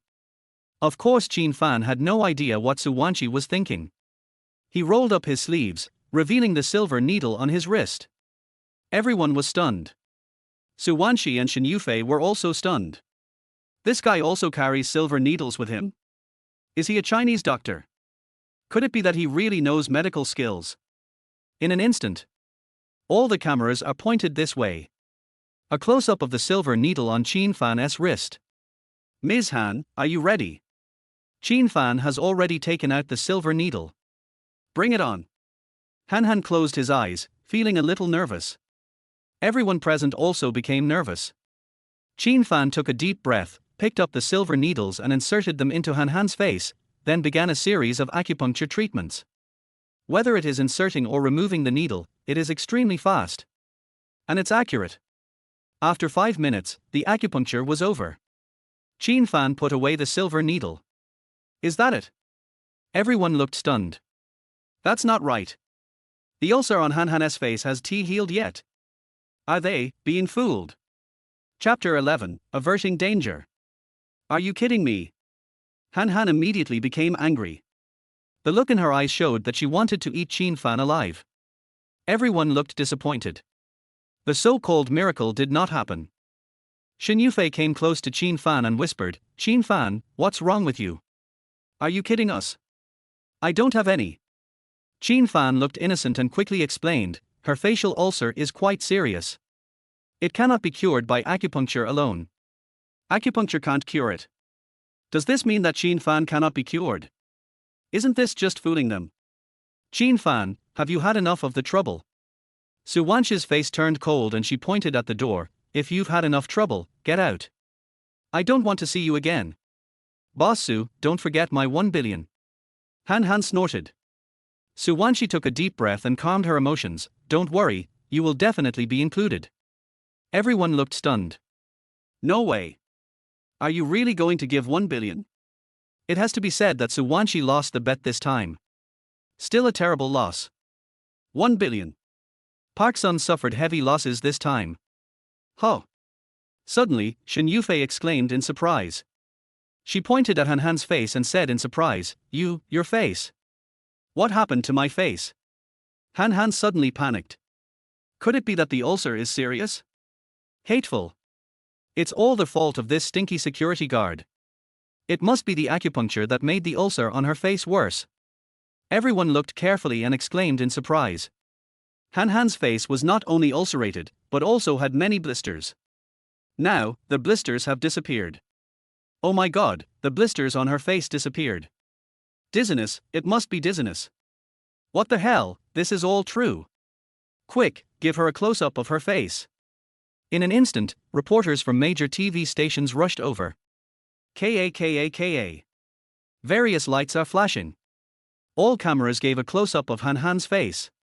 This is a miracle. Just a few minutes. The blisters were treated with acupuncture. If this isn't a miracle, what is? Suwanshi was a little confused. For a moment she thought she was dazzled. I rubbed my eyes hard and realized that I was not seeing things. The blisters on Han Han's face really disappeared. Han Han was also a little confused. She pulled out a makeup mirror from her small bag. The next second, she stood there in a daze.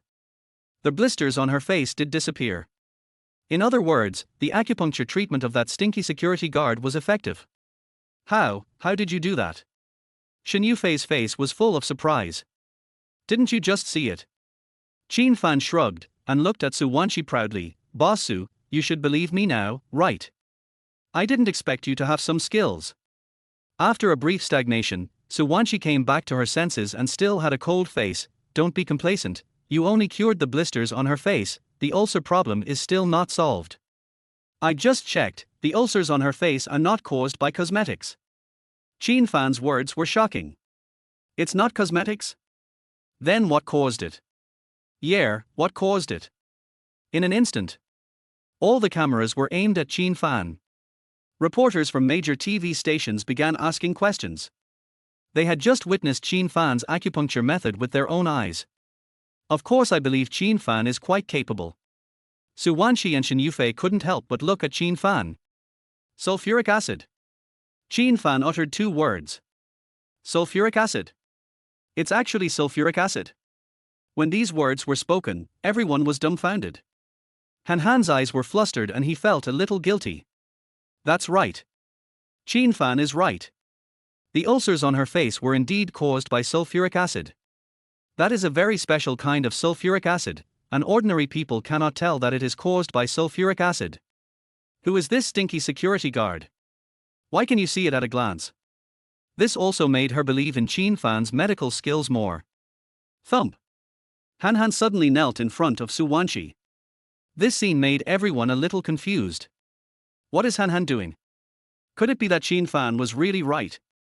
Miss Han, what do you mean? Han Han's action confused Su Wanshi. Boss Su, I want to apologize to you here.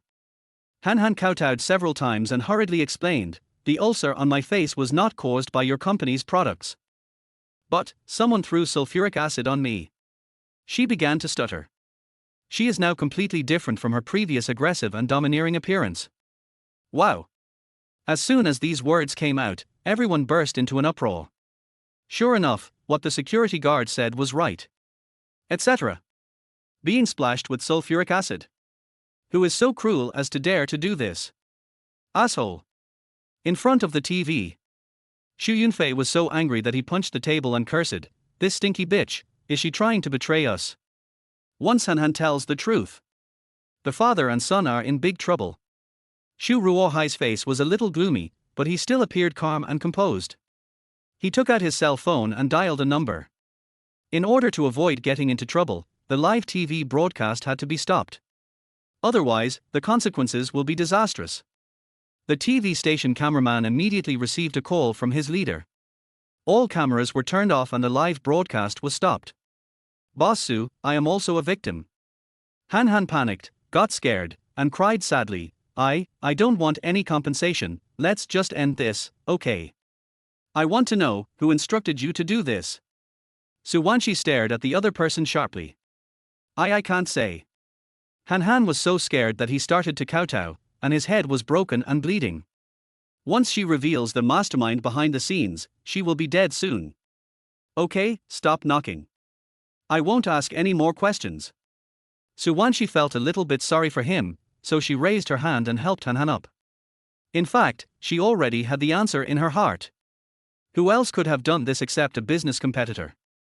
In the cosmetics field in Jiangcheng, only the Shu Group is the strongest. It seems. It should be the Shu Group. Then, can we forget about this matter? Han Han looked at Su Wanshi eagerly. Her behavior can be completely defined as extortion. Once Su Wanshi sued her, she would definitely go to jail. Well, let's forget about this matter. Su Wanshi nodded in agreement. She knew very well that Han Han was also a victim. Questioning the mastermind behind this will only harm Han Han. Fortunately, the truth of this matter has come to light and it will not have much impact on Dingxing. Thank you, Mr. Su. Thank you so much. Han Han had a look of gratitude on his face and was about to kneel down as he spoke. Su Wanshi was quick to stop him and smiled, okay, you should go to a big hospital right away. Maybe it can be cured. Yeah. Han Han said nothing, put on a mask, and fled from here in disgrace. She had to leave Jiangcheng immediately. Mission failure means Xu Yunfei will not let her go.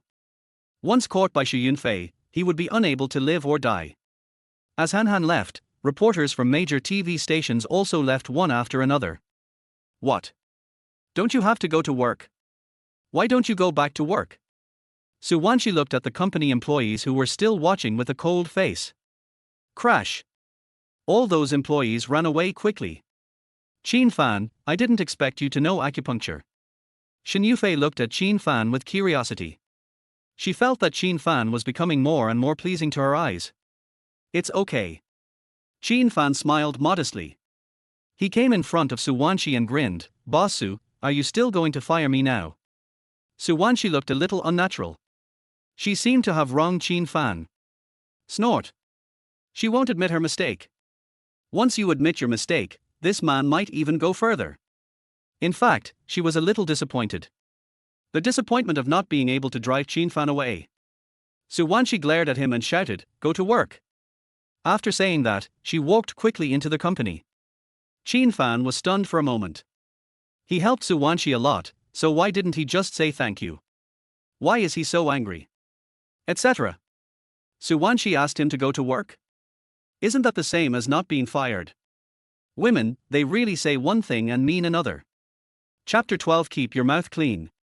Qin Fan withdrew his gaze, a cold light flashed in his eyes, and a cold murderous aura emanated from his whole body. He took out his cell phone and dialed Yang Jinshan's number. Dragon King, what do you want? The call was connected, and Yang Jinshan's respectful voice came from the other end. Find someone for me. Qin Fan went straight to the point. Who do you want to check? A woman named Han. Last name Han? No more extra information. She was disfigured after someone threw sulfuric acid on her face. I see. It's the woman who caused trouble at Park Sun today, right? Yang Jinshan was a smart man and he thought of it quickly. Park Sun made headlines today and even broadcast the event live. How could he not know about this? Yes, it's her. It seems you also know about this. Qin Fan was not very surprised, and he did not forget to remind her, find her and protect her well. Protect? Yang Jinshan on the other end of the phone was shocked. What is the relationship between this woman surnamed Han and Qin Fan? Could it be that Qin Fan likes this woman named Han? This shouldn't be the case. The woman surnamed Han has been disfigured and is now ugly. How could the Dragon King like such a woman? Yang Jinshan calmed down and agreed, okay, no problem, do you have any other instructions? By the way, help me find out who is behind her. Okay, I'll let you know when there's a result. Qin Fan hung up the phone, with a hint of murderous intent in his eyes. Su Wanshi is the woman he has chosen, so how could he allow others to bully her? Whoever dares to set his sights on Su Wanshi will be made to regret coming into this world. Hey! Hey, you, what are you standing there for? Open the barrier for me. Here it comes. The murderous aura on Qin Fan's body disappeared instantly, and he ran towards the security booth with a humble look on his face. You tactless bastard, do you still want to do this? The driver was a fat man in his 50s, dressed in a suit and tie, and looked like a company executive. Keep your mouth clean. Qin Fan frowned and glanced away coldly. Wow, a little security guard dares to be so arrogant to me. The fat man immediately laughed, and his laugh was a little cold. Boy, you don't have to come to work tomorrow, just pack up and leave. Qin Fan was stunned for a moment, then said with a smile, do you have the power to fire me? Boy, don't you know me? The fat man looked a little strange. Why? Just started work today. Do you think you're a star? Do I need to know you? You what? Qin Fan's eyes turned cold. Do you want to come in? If not, get out.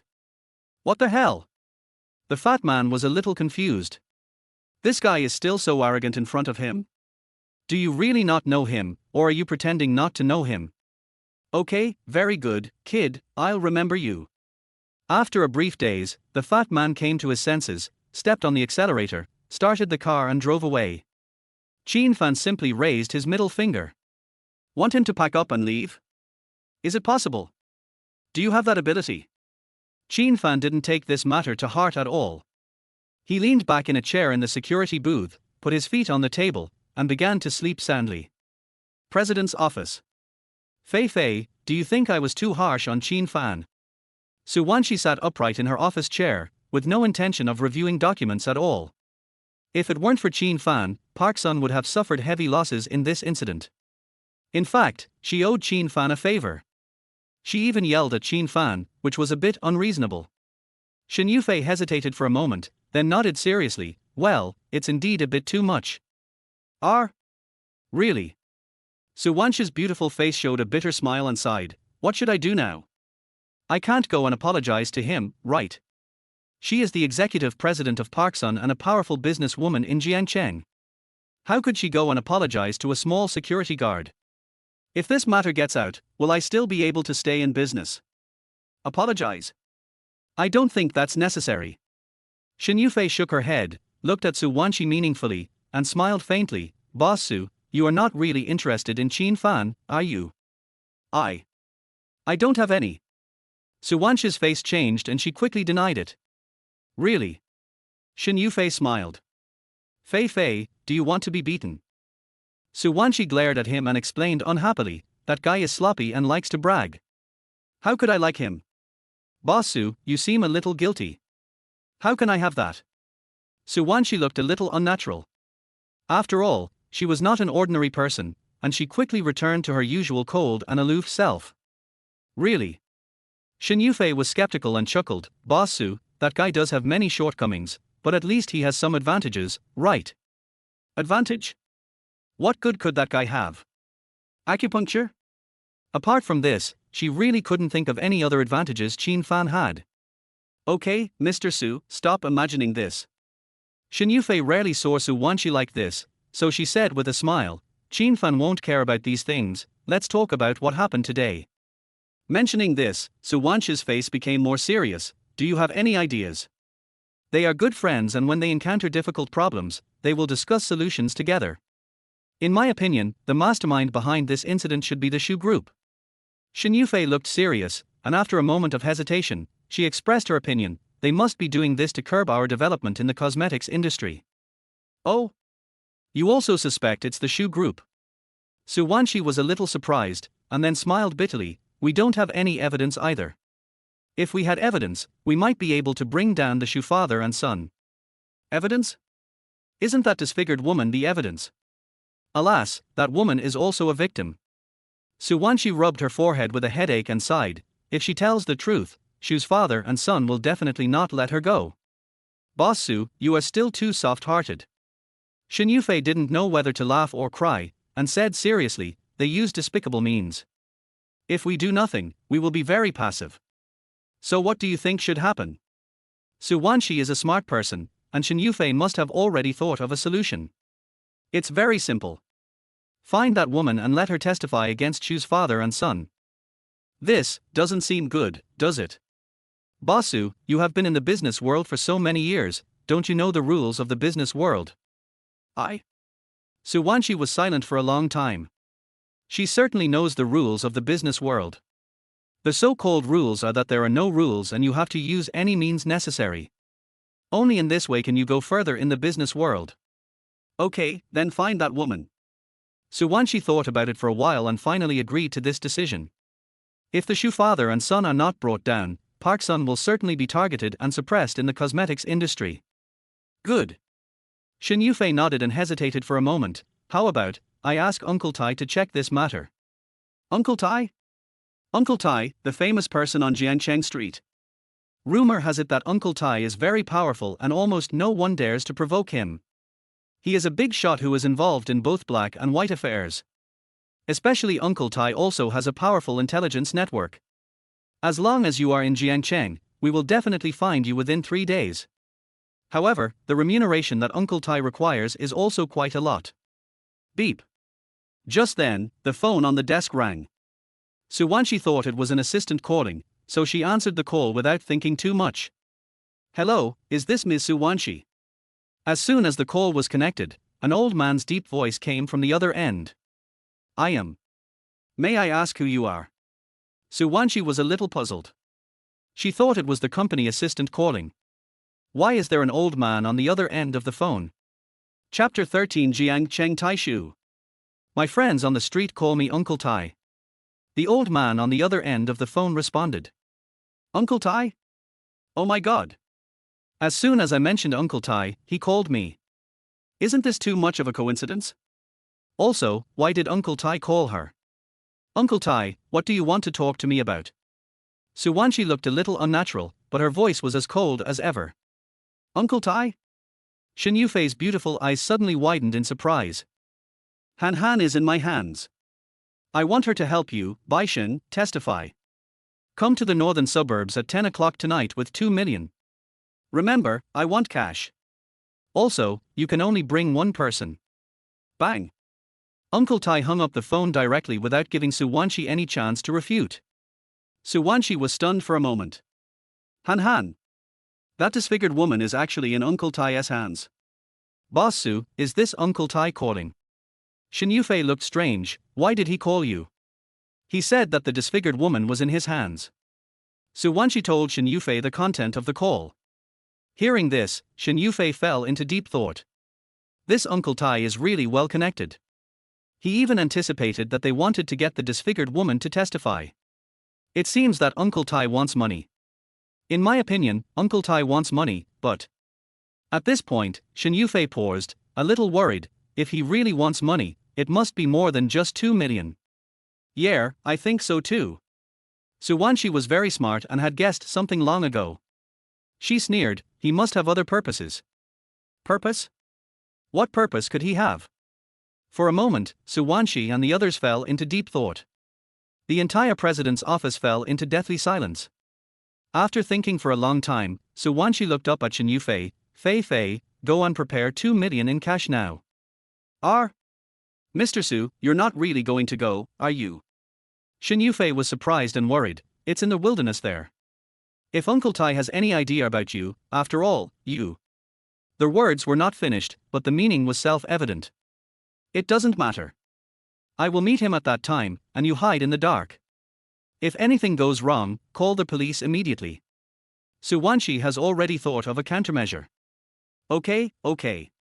Shen Yufei hesitated for a moment, but still agreed to Suwanshi's plan. If they want to bring down the Shu father and son, they must get Han Han's testimony.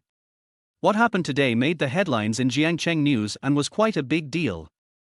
As long as someone testifies, even if the Shu father and son are not finished, it will have a great impact on the Shu group. River City. Inside a luxurious villa. Uncle Tai, what's going on? Shu Ruohai's face was full of tension, and cold sweat broke out on his forehead. Don't worry, it's done. The old man sitting opposite him put down his phone and gave him a reassuring look. The old man was wearing a proper tang suit, his eyes were as sharp as an eagle, and he carried the aura of a superior. He is the famous Uncle Tai in Jiangcheng. Uncle Tai is extremely prestigious in the underworld. Even the 4 major families in Jiangcheng have to give him some face. He can be considered a big shot with connections everywhere. Shu Ruohai finally breathed a sigh of relief and smiled with satisfaction. Uncle Tai, when I get back, I will have someone transfer the money to your account immediately. Shu Ruohai, I hope that our cooperation will not be known to a third person, do you understand? Uncle Tai lit a pipe and stared at Shu Ruohai with sharp eyes. Shu Ruohai felt so scared by being stared at that he even broke out in a cold sweat. He patted his chest and assured, Uncle Tai, don't worry, I promise not to let anyone else know about this. He could tell that this was Uncle Tai's threat. Well, then I feel relieved. Uncle Tai took 2 deep puffs and blew out a smoke ring. I have retired now and don't want to cause any more trouble. Okay, I understand. Shu Ruohai stood up and walked out. He didn't want to stay here for a moment. It was because Uncle Tai's aura was too strong, making him feel uneasy. Wait a moment. Uncle Tai suddenly called him. Shu Ruohai was shocked and turned back with a smile on his face. Uncle Tai, do you have anything else to say? Uncle Tai tapped the table lightly with his fingers and looked up at Shu Ruohai. I want to know, how will you deal with Suwanshi? We'll keep her prisoner. Shu Ruohai told the truth. Captivity? After hearing this, Uncle Tai frowned. What's wrong with that? Shu Ruohai's face was full of nervousness, and he said with a stiff face, I think you also know my son Yunfei. He has been coveting Suwanshi's body for a long time. Uncle Tai looked a little gloomy. He pondered for a long time, and said in a deep voice, I kindly remind you that you must handle this matter properly, otherwise, both you and I will be in trouble. What? Shu Ruohai was stunned for a moment. What kind of person is Uncle Tai? How can there be any trouble when you have the final say in Jiancheng? Okay, it's okay, you can go now. Uncle Tai waved his hand impatiently. Shu Ruohai looked strange, but he didn't dare to ask more questions and left quickly. Beep. Qin Fan was woken up by the sound of a horn. Qin Fan rubbed his sleepy eyes and opened the barrier. This security guard is so boring. I'm so bored that I have nothing to do and can only sleep all day long. He glanced at the time and found that it was almost time to get off work. Buzz. Just then, the phone vibrated as violently as a vibrator. Have you found anyone else? Qin Fan answered the phone and asked directly. Reporting to the Dragon King, we have already found out where Han Han is currently, but... Just what? She is in Uncle Tai's hands now. Yang Jinshan could only tell the truth. Uncle Tai? Who is this guy? Qin Fan frowned and asked if he didn't understand. This Uncle Tai is a man with great connections and is very prestigious in Jiangcheng. Prestige is bullshit. Qin Fan interrupted quickly and sneered, send me the address, I will visit him in person tonight. You're going there in person. Yang Jinshan was surprised and said with a wry smile, Dragon King, there is no need for you to go in person, right? How about letting me go? No, I've been bored lately. Qin Fan hung up the phone directly. Are you bored? Yang Jinshan was completely speechless. Soon, he sent Uncle Tai's phone number to Qin Fan. After receiving the address, Qin Fan smiled with satisfaction. Then, he sent Su Wanqi a message, are you free tonight? I want to invite you to see a movie. What made Qin Fan depressed was that he had not received a reply from Su Wanqi for a long time. Isn't Su Wanqi too cold? It's not easy to deal with Su Wanqi. After get off work, Qin Fan came to the front desk and greeted the receptionist. Hi, beautiful lady, I would like to ask, where is Shen Yufei's office? The receptionist looked up at Qin Fan and said, the president's office is on the 26th floor. Okay, thanks. Qin Fan made an okay gesture and turned to walk towards the elevator. He didn't expect that Shen Yufei's office was also on the 26th floor. Hey, this is on the way. Can't I also go and see Su Wanqi by the way? Qin Fan frowned. He saw a graceful and familiar figure. Soon it disappeared around a corner. No way. Is it such a coincidence? Could she really be an employee of Park Sun? Chapter 14 Dismissal List. President's Office. Meng Huairan handed a document to Su Wanqi. Boss Su, this is the dismissal list for this month, please sign it. Su Wanqi took the document, glanced at it casually, picked up the pen and was about to sign, but she was stunned. Qin Fan. Why is Qin Fan on the dismissal list? She was just talking casually today. Is there really anyone who takes it seriously? Boss Su, is there any problem? Meng Huairan's chubby face was full of tension. Swish. Su Wanqi took a pen and crossed out Qin Fan's name. Boss Su, what are you doing? Meng Huairan was stunned, his face full of confusion. Any questions? Su Wanqi's expression remained as cold as ever. Of course there is a problem. Meng Huairan was a little unhappy and hurriedly explained, this Qin Fan has a bad temper and doesn't respect the company's leaders. Why did you cross out his name? This Meng Huairan is the fat man Qin Fan met in the morning. He is the HR manager of Park Sun and has the right to fire company employees. That's why he threatened Qin Fan and told that guy to pack up and leave. Disrespect for company leaders. Su Wanqi frowned, but being smart, she quickly understood what was going on. No need to guess, it must be Qin Fan who offended Meng Huairan. Su Wanqi put down the documents, looking a little unhappy. I recruited Qin Fan, do you still want to fire him? Meng Huairan trembled. The young security guard at the door was actually hired by President Su himself. Damn, it turns out that young security guard is a relative of his, no wonder he is so arrogant. What puzzled him was what was the relationship between the young security guard Qin Fan and Mr. Su.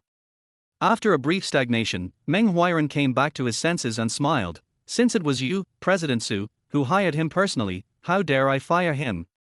He wiped the cold sweat from his forehead. Okay, since there's nothing else to do, go ahead and get busy. Su Wanqi waved her hand. Yes. Meng Huairan nodded and bowed before retreating. Fortunately, he did not offend Qin Fan, the security guard. Otherwise, Qin Fan would complain to Su Wanshi and make things difficult for him, and he would be in trouble. Crunch. Just when Meng Huiran was about to open the door, the office door was pushed open by someone. With a bang, Meng Huiran was caught off guard and his nose was hit by the office door. Ouch. Meng Huiran covered his nose with his hands, tears streaming down his face from the pain. He was so angry that he started to curse. Who comes in without knocking? Is that polite? Believe it or not. He hadn't finished speaking when he stopped abruptly. He saw a familiar face that disgusted him. At this moment, he was stunned. Qin Fan was also stunned. Is this fat man in a suit the one who asked him to pack up and leave this morning? How come he is here? It is you? Meng Huiran's eyes widened and his expression was extremely surprised. Finished. This kid appears here, could he be here to complain to Su Wanshi? What? Can't it be me? Qin Fan sneered, looking cocky. Har, we really are destined to be together. Meng Huiran laughed. Fate. Who the hell is destined to be with you? Qin Fan frowned and said nothing.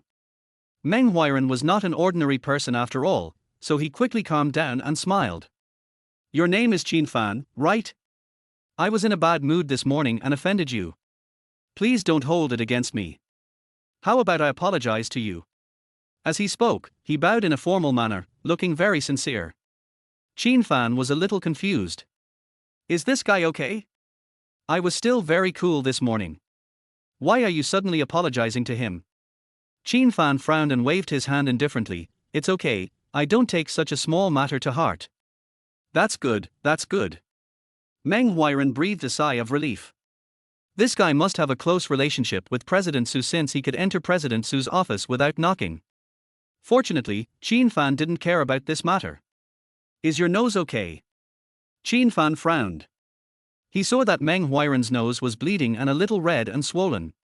It's okay, this little injury won't cause any trouble. Meng Huiran smiled and said, I'm leaving now. I won't disturb you and Mr. Su. Can I borrow your way for a moment? Qin Fan stepped aside. Looking at Meng Huiran's fleeing back, Qin Fan felt confused. At this time, Su Wanshi also saw Qin Fan and exclaimed, Qin Fan. Why are you here? Qin Fan retracted his gaze, his face full of depression. I sent you a message, but you didn't reply, so I had no choice but to come to you in person. Sent a message? Su Wanshi picked up the phone and saw the message sent by Qin Fan. When she saw the content of the message, the expression on her face became a little uneasy. This guy wants to ask her out to a movie tonight. She is busy. Etc. Even if she is free, she won't agree to go. Su Wanshi was stunned for a moment, and said coldly, I'm not free tonight, I still have a lot of work to do. If you have nothing else, you can go home first. No time.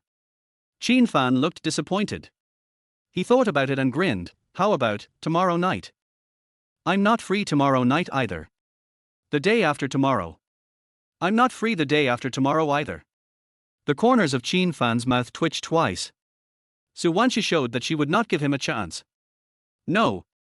We must deal with Su Wanshi. If he doesn't deal with Su Wanshi, the old man won't unfreeze his bank card. Abroad, that kind of hard life doesn't matter. But this is happening in the country, how can you still be willing to live such a hard life without money? Seeing Qin Fan's disappointed expression, Su Wanshi hesitated for a moment and said coldly, let's talk about this matter after I finish my work. She did this to give Qin Fan some hope and to delay time. What if Qin Fan feels that he has no chance and runs away? How would she explain this to her father? Let us stabilize this guy first. After work. When will that be? Qin Fan was depressed to death. Just for a few days. Su Wanshi responded casually, then changed the subject and couldn't help asking, by the way, do you have any conflicts with that Meng Huiran? Meng Huiran? Could it be the fat man from before? There's no contradiction. What's wrong? Qin Fan frowned, thinking that Meng Huiran would not say anything bad about him. Damn it. He also wanted to leave a good impression in front of Su Wanshi. That Meng Huiran is such a bad-mouthed guy that he actually dared to say bad things about him in front of Su Wanshi. Isn't he asking for beating? He is the HR manager. He just handed over a dismissal list, and your name is on it, Su Wanshi explained. You're not going to sign it. Qin Fan's face turned green instantly. HR manager? No wonder he was so arrogant and even dared to say that he wanted to fire him. It's true that Meng Huiran does have this right. Signed, why not? Su Wanshi's beautiful eyes flickered, and she said it as if it was a matter of course. What? Su Wanshi actually signed it. Was he fired? How can this be possible? He hasn't even gotten Su Wanshi yet. How can we investigate the cause of our parents' death without getting Su Wanshi? Qin Fan suddenly became anxious and hurriedly explained, Boss Su, listen to me, it's my fault today. I promise that I will work hard in the future and will never be lazy. Damn it, he felt as humble as a dog now. Boom boom. At this time, there was a knock on the door. Come in. Su Wanshi sat up straight, her face returning to its usual cold and aloof expression.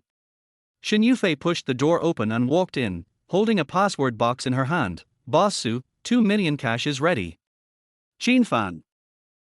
Why are you here? Before she could finish her words, she was surprised to see Qin Fan was also here. Chapter 15 Codename Blood Shadow. Can't I be here? Qin Fan rolled his eyes and snorted unhappily. What? Did you rob a bank? How did you carry so much cash? You're the one robbing a bank. Shen Yufei gave Qin Fan a coquettish look. Qin Fan, please go out now. Fei Fei and I have work to discuss. Su Wanshi ruffled her hair and spoke in a cold tone. Huh? Then, what about my job? Qin Fan had a sad face and was as humble as a dog. Su Wanshi wanted to laugh, but she held it back and snorted unhappily. You're not fired. I wasn't he fired.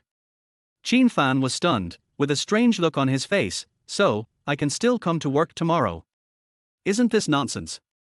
Su Wanshi's expression became increasingly cold, and she was already a little impatient. Hey, that's good, that's good. Qin Fan breathed a sigh of relief with lingering fear. Fortunately, I was not fired, otherwise, being despised by the old man would be the least of my worries, and I might even be scolded. Fortunately, it was a false alarm. Qin Fan's eyes fell on the password box, and he couldn't help but ask curiously, by the way, what are you going to do with so much cash? We are giving this to Uncle Tai. Shen Yufei subconsciously wanted to answer. Fei Fei. Su Wanshi interrupted quickly, with a cold face. Qin Fan, this is our work matter, and you are not my boyfriend yet, I hope you don't interfere too much. Okay, I won't ask. I'll leave now. Qin Fan was a little depressed, so he simply turned around and left. He didn't want to leave a bad impression on Su Wanshi. Soon, he walked out of the president's office and humbly closed the door.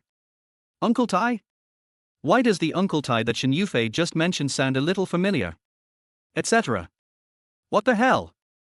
Isn't he at such a coincidence? According to the information he has, Han Han is currently in Uncle Tai's hands. Su Wanshi had so much cash in her possession, probably for Uncle Tai. Could this be a deal? If it was really a deal, how did Su Wanshi know that Han Han was in Uncle Tai's hands? Who gave Su Wanshi this news? There must be something hidden in this. Maybe it was a trap set for Su Wanshi, waiting for her to jump into it. Damn it. Uncle Tai is a well-known figure in Jiangcheng. Could he have any bad intentions toward Su Wanshi? If this is true, Su Wanshi is in danger. It seems that he must visit Uncle Tai tonight. Wanting to do something bad to his woman, isn't that courting death? He must get rid of Uncle Tai before the trade. Thinking of this, Qin Fan quickly left Park Sun and went to Uncle Tai's villa. River City. Jiangtaiyuan Villa area. The villas here are all in European architectural style. It has everything, including a parking lot, an outdoor swimming pool, and a high-end gym. Especially here the mountains are green and the waters are clear, and the air is surprisingly good. Anyone who can live in such a place must be either rich or noble. Uncle Tai, whose real name is Jiang Tai, has retired from the underworld for 3 years and rarely interferes in underworld affairs. Although he has retired from the criminal world, he still has a high prestige. Whether it is the merchants in Jiangcheng or the 4 major families, they all have to give him some face. He is a big shot with connections everywhere. This kind of identity can really scare a lot of people. Qin Fan is not an ordinary person, and he doesn't take Uncle Tai seriously at all. According to the address given by Yang Jinshan, Qin Fan finally found Uncle Tai's villa. At the door of the villa, there were two young men in black. They have stern faces, sharp eyes, and exude a cold aura. It's obvious that these two people have seen blood. "Excuse me, does Uncle Tai live here?"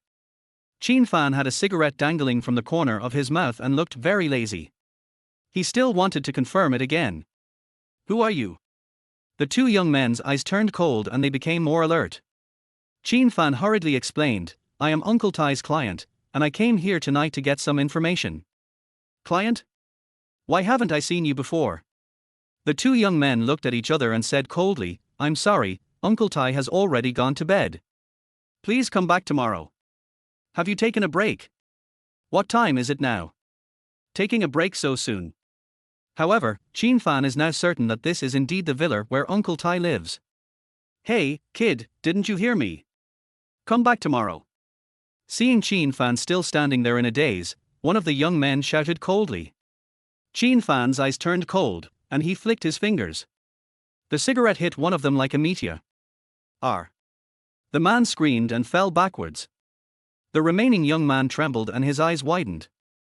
A mere cigarette could actually knock down his companion? How horrible is this? This guy was not an ordinary person after all, and he quickly came to his senses. His eyes flashed with ferocity and he threw a punch with a strong gust of wind. Qin Fan slapped him casually. Bang! The guy was slapped to the ground, his left cheek was swollen and red like a pig's head, and his eyes were filled with horror. He didn't even see the boy make a move before he got slapped in the face. This level of combat power is terrifying. Finished. It must be Uncle Tai's old enemy who came looking for him. Qin Fan didn't bother to talk nonsense and just walked forward and started punching and kicking. The two young men groaned, their eyes went dark, and they lost consciousness. He acted with discretion and only knocked them out without killing them. Bang! Qin Fan took out a cigarette from his pocket, lit it, and walked into the villa with a swagger. Before he had walked far, several young men who were patrolling the villa spotted Qin Fan and asked loudly, "Who are you?" In the villa. Jiang Tai didn't realize that danger had arrived. He was sitting in front of the TV, watching a rerun of today's news. On the TV screen, Qin Fan took out a silver needle from his wrist and performed a series of acupuncture on Han Han. This guy is not simple. Jiang Tai picked up the remote control and turned off the TV, exclaiming, "Uncle Tai, isn't it just acupuncture? Many people in traditional Chinese medicine know it, right?" Next to Jiang Tai sat a middle-aged man with a stiff expression. He is Jiang Tai's personal bodyguard and has followed Jiang Tai for more than 10 years. He is very loyal. He has no name, only a code name. Blood Shadow. This is his code name. He protects Jiang Tai 24 hours a day and is considered Jiang Tai's shadow. Therefore, he was called Blood Shadow. Jiang Tai has offended many people in his many years of existence. His enemies wanted to kill him all the time. Unfortunately, all the assassins sent by the enemies were dealt with by Blood Shadow. Shuiying was a little confused. This was just an ordinary and common acupuncture. Why did Uncle Tai become interested in this young man? Jiang Tai lit his pipe, took 2 deep puffs, narrowed his eyes, and said something shocking. "The acupuncture performed by that young man gave me a very familiar feeling, as if I had seen it somewhere before." "What? Familiar feeling?" Shuiying's expression changed, but he said nothing. Jiang Tai hesitated for a moment, then said in a deep voice, "Shuiying, check this guy for me. I hope that all his information will be in front of me tomorrow night." Shuiying was stunned for a moment, then nodded respectfully, "Yes, I will notify them." Over the years, they have built up a powerful intelligence network. If you want to check someone, it couldn't be easier. Suddenly, Shuiying frowned, looked coldly at the entrance of the villa, and shouted loudly, "Who is eavesdropping?" Chapter 16. Are you faster than a bullet? Whoosh! A figure flashed by. Qin Fan was already sitting opposite him strangely. Blood Shadow dodged to the side, protecting Jiang Tai behind him, staring at the young man in front of him with vigilant eyes. His heart was trembling. The speed of this young man can be summed up in one word: fast. It was so fast that even he couldn't react. Now he just felt cold sweat on his back. If this person had attacked Uncle Tai just now, the consequences would be disastrous. No need to check, I'm already here, what do you want to know about me? Qin Fan crossed his legs, holding a cigarette in the corner of his mouth, and looked lazy. Is it you?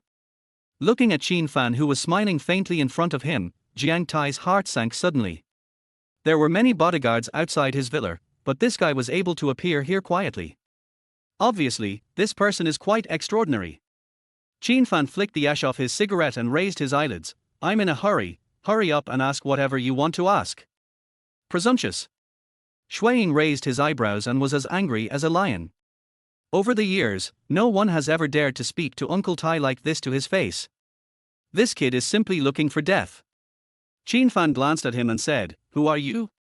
Do you have the right to speak here? You. Blood Shadow was furious and was about to attack. Blood Shadow, back off. Jiang Tai spoke, his words leaving no room for doubt. Yes. Shui Ying was unwilling to give in, and stepped aside respectfully.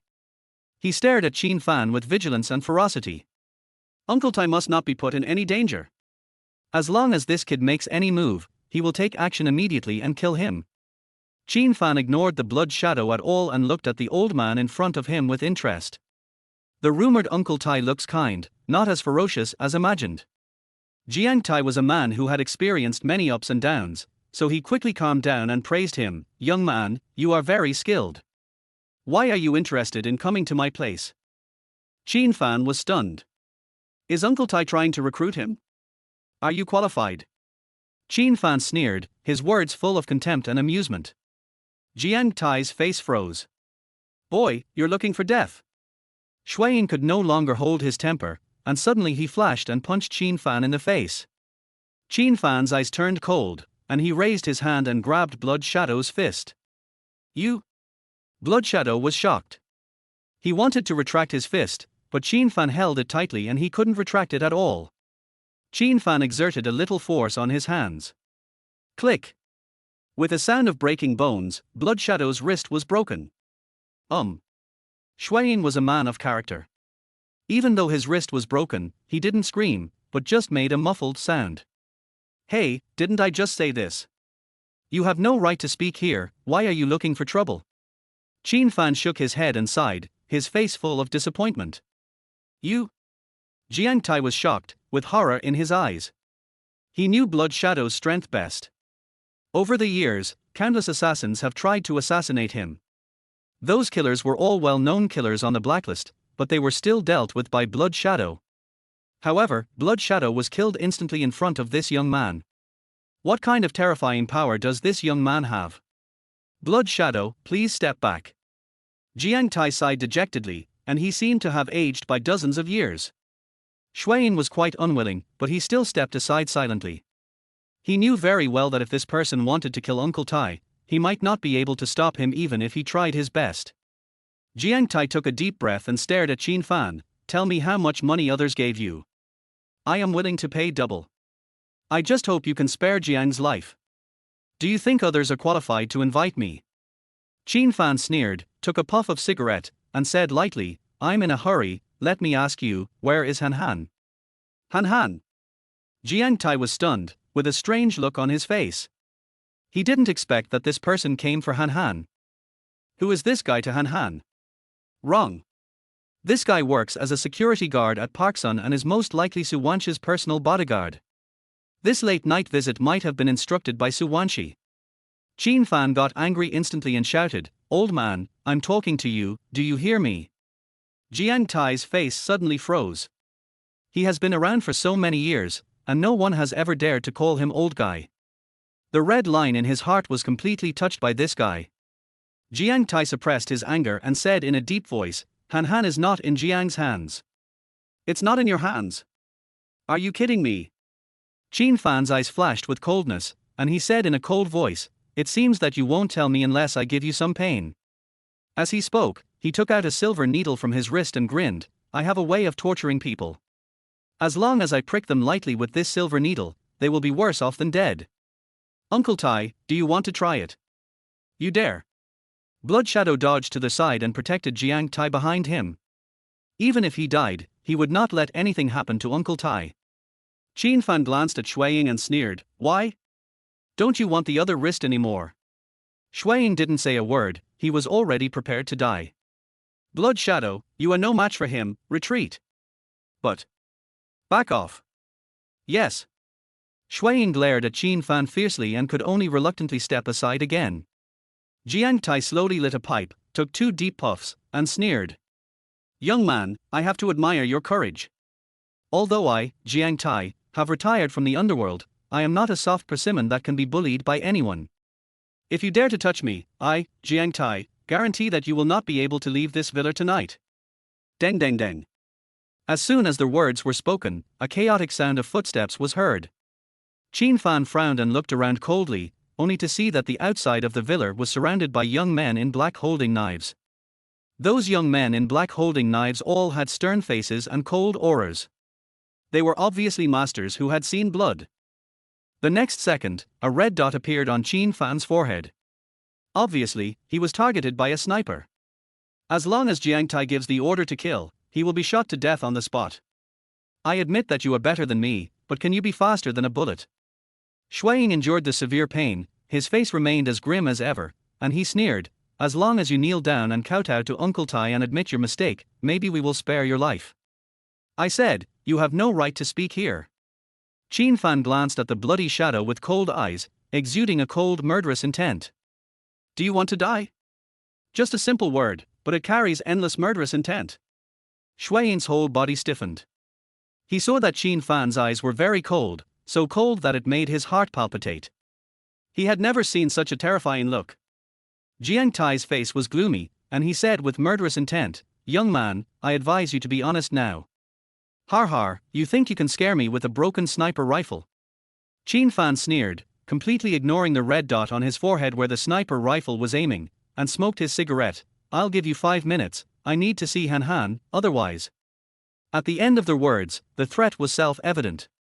Jiang Tai was stunned, thinking, this kid is being targeted by a sniper rifle, but he is not afraid at all.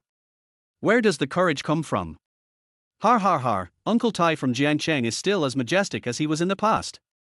Just then, an arrogant voice came from outside the door. Jiang Tai's hand holding the pipe trembled slightly.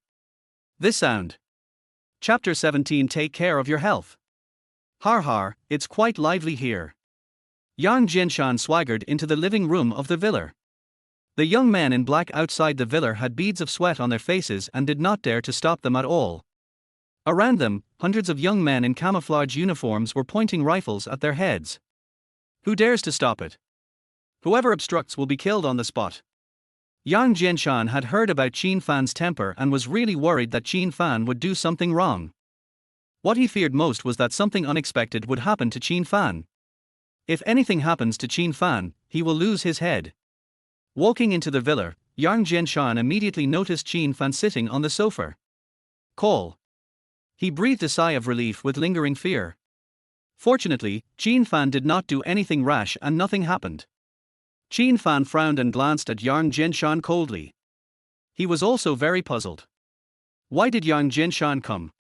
Judging from the commotion outside, it seems that he brought quite a few people with him. Is this to support him? Yang Jinshan? Is that you? Jiang Tai was stunned for a moment, his eyes showing some seriousness. How come you have time to come to my place tonight? Why? You don't welcome me. Yang Jinshan had a discontented look on his face. He sat next to Qin Fan unceremoniously and smiled playfully. It's so lively tonight, I have to join in the fun. Qin Fan glanced coldly at Yang Jinshan who was sitting next to him. Yang Jinshan's whole body shook, and his butt felt like it was sitting on a nail, and he stood up straight again. He was now so frightened that he was breaking out in cold sweats. I almost forgot my identity. He glanced at Qin Fan secretly. Call. Fortunately, the Dragon King didn't care much. Who is he to sit with the Dragon King? If this matter gets to the ears of Master Qin Fan, he will have to take off his dog's skin. Qin Fan was quite helpless, but didn't say anything. A hint of surprise flashed across Jiang Tai's eyes, and he wondered what Yang Jinshan was up to. Aren't you sitting nice and sound? Why did you suddenly stand up? After all, he was not an ordinary person.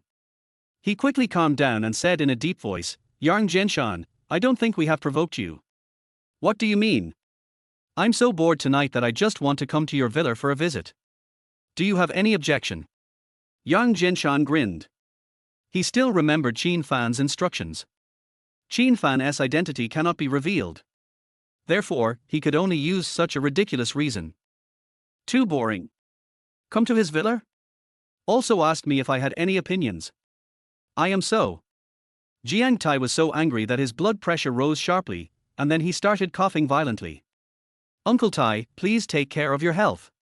Yang Jinshan said with concern. You? Jiang Tai was so angry that his old illness came back and he wanted to throw Yang Jinshan into the sea to feed the fish. However, he didn't dare and didn't have the ability. What kind of person is Yang Jinshan? He is the chief coach of Jiangcheng and possesses supreme power. Just one word and Uncle Tai will die. Uncle Tai, medicine. Shuiying quickly took out 2 pills from his pocket and handed them to Jiang Tai. Jiang Tai took the medicine and swallowed it. His originally pale face suddenly became much rosier. Yang Jinshan glanced at Qin Fan secretly, and that look was as if he was asking for credit and reward. He thought, I did a good job, right? Qin Fan gave him a cold look. You can experience it slowly by yourself.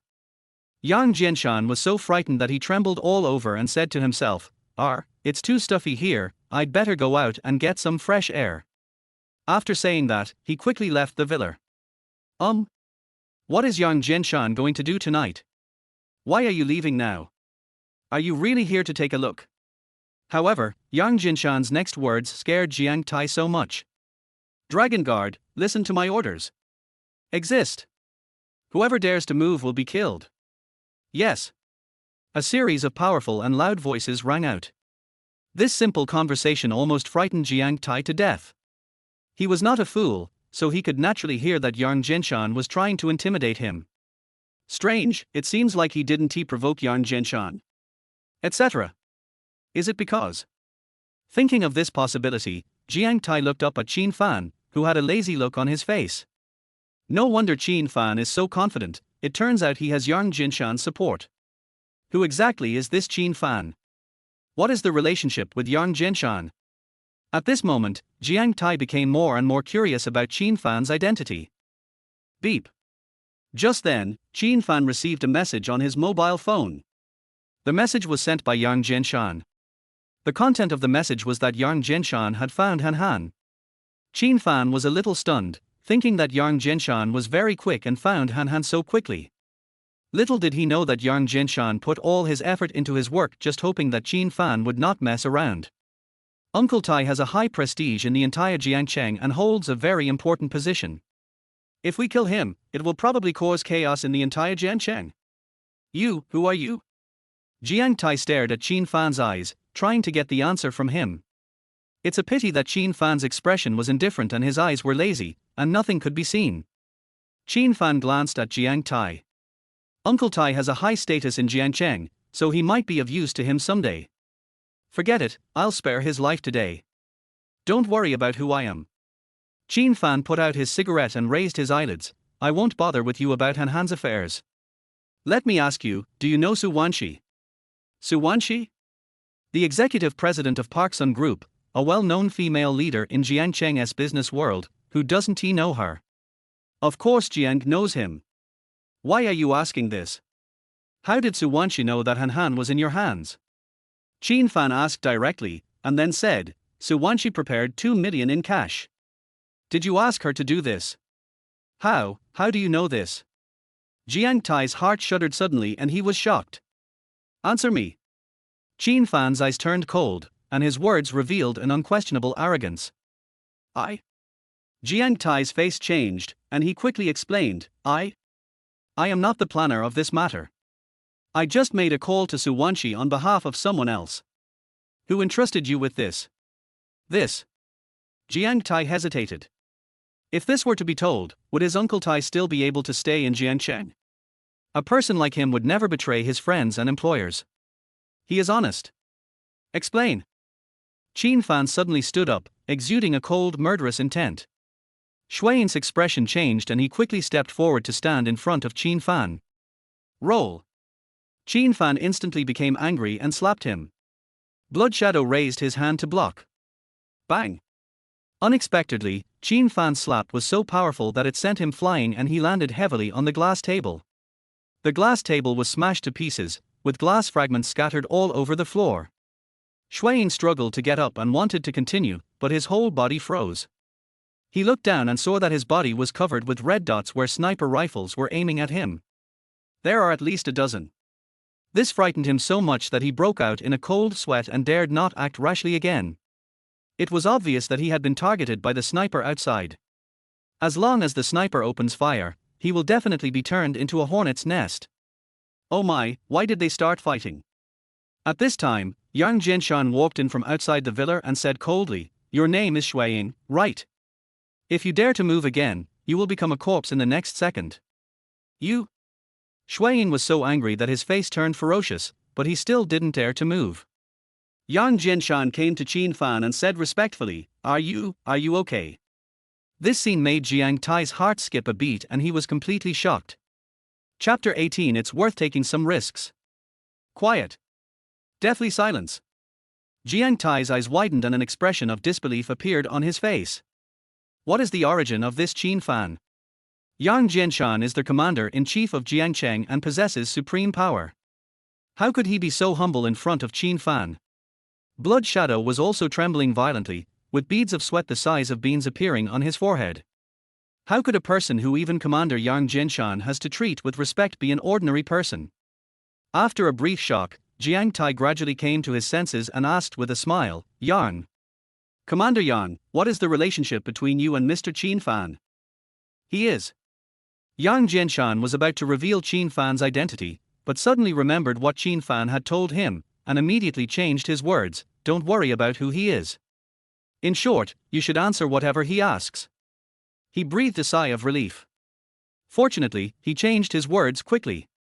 If he had revealed Qin Fan's identity, he would have been in trouble. This. Jiang Tai glanced at Qin Fan and said with a wry smile, This was planned by Xu Ruohai. He gave me 20 million and asked me to call Su Wanqi and tell her that if she wanted Han Han to testify, she had to prepare 2 million in cash for me. Xu Ruohai? Who is this guy? Yang Jinshan was very perceptive and quickly explained to Qin Fan, Xu Ruohai is the chairman of the Xu Group and the father of Xu Yunfei. Xu Yunfei? It's actually this guy. Qin Fan seemed to understand something and asked, Let me ask you, did Xu Ruohai tell you where the transaction took place? Yes, in the northern suburbs. Jiang Tai did not hide anything and told everything, not forgetting to add, by the way, Xu Ruohai said that his son Xu Yunfei has been coveting Su Wanqi's body for a long time and wants to imprison Su Wanqi. What? As soon as these words came out, Qin Fan's eyes turned cold, and a terrifying murderous intent emanated from his whole body. Jiang Tai couldn't help but shudder. What a terrifying murderous intent. This kind of murderous intent can only be possessed by someone who has crawled out of a pile of dead bodies. Who exactly is this Qin Fan? Qin Fan was very angry at the moment. He grabbed Jiang Tai by the collar and yelled, Tell me, when will they make the deal? Jiang Tai was so frightened that his face turned pale and he almost suffocated. He said tremblingly, Tonight at 10 o'clock. 10 o'clock tonight? Qin Fan let go of Jiang Tai and took out his cell phone to check the time. Damn it. It's already past 9 o'clock. There is less than an hour left until the transaction time. I'll send someone right now. Yang Jinshan has realized the seriousness of the matter. Damn Xu Ruohai, why did he have to offend the Dragon King when he could have offended anyone else? Isn't this a step towards seeking death? No, I'll go myself. Qin Fan's figure flashed and disappeared mysteriously from the spot. This movement is simply coming and going without a trace. Shuayin felt his scalp tingling when he saw it. In front of a master like Qin Fan, he admitted defeat sincerely. Jiang Tai sat dejectedly on the sofa, looking haggard. Finished. It's really over now. He could see that Qin Fan must be a big shot. If he offends such a big shot, even if he is the famous Uncle Tai in Jiangcheng, his life may be in danger. Jiang Tai took a deep breath, trying to calm himself down, and couldn't help asking, Coach Yang, can you tell me Mr. Qin Fan's identity? Seeing Uncle Tai, who had been in the business for many years, being frightened like this, Yang Jinshan smiled bitterly, Alas, I can only tell you this. Even I have to obey Qin Fan's orders. Do you understand now? What? Even Yang Jianshan has to obey Qin Fan's orders. After hearing this, Jiang Tai was so frightened that he almost fainted on the spot. Yang Jianshan belongs to Qianlong, an extremely confidential department with supreme power. In this case, Qin Fan should be a senior executive of Qianlong. If you offend such a person, you can only leave it to fate. Well, please take care of yourself. Yang Jianshan said no more, turned around and left the villa, and ordered, "Dragon guards, listen up, retreat." Yes. Hundreds of young men in camouflage uniforms retreated one after another and soon disappeared into the night. Jiang Tai sat on the sofa with a pale face. He looked like a walking corpse who had lost his soul and lacked the majesty he should have. "Uncle Tai, we can't afford to offend Qin Fan." Blood Shadow had a wry smile on his face. He had fought with Qin Fan before, but fortunately Qin Fan did not kill him, otherwise, the consequences would be terrible to think about. "Damn Shu Ruohai, he has caused me so much trouble." Jiang Tai was so angry that he slammed his fist on the table. A hint of murderous intent flashed in his weathered eyes. Even if Qin Fan spared Shu Ruohai, he would not let Shu Ruohai go. "Uncle Tai, what should we do now?" Shui Ying asked stutteringly. Jiang Tai hesitated for a moment, then said coldly, "Pass my order, have everyone take action, bring Shu Ruohai to me." "Yes." Shui Ying didn't care about the injury on his wrist and quickly arranged for someone to go there. He had followed Jiang Tai for so many years and immediately understood Jiang Tai's thoughts. As long as they capture Shu Ruohai and hand him over to Qin Fan for punishment, Qin Fan will surely show mercy and spare them. 10 o'clock at night. Jiancheng, the northern suburbs. The weather is a bit cool tonight. There are almost no vehicles in the suburbs, only a few vehicles passing by. Crunch. At this time, an Audi S8 stopped by the roadside. The car door opened and two stunning beauties got out. They were Su Wanxi and Shen Yufei, who came for the appointment. Shen Yufei went to the trunk, took out a safe containing 2 million in cash, and handed it to Su Wanxi. "Boss Su, are you really determined to go?" Shen Yufei was still a little worried. "It's the remotest place here, if Uncle Tai does something bad, the consequences will be unimaginable. For the future of the company, it's worth taking some risks." Su Wanxi smiled and said, Fei, don't worry. Uncle Tai is very prestigious in Jiangcheng and would never do such a thing.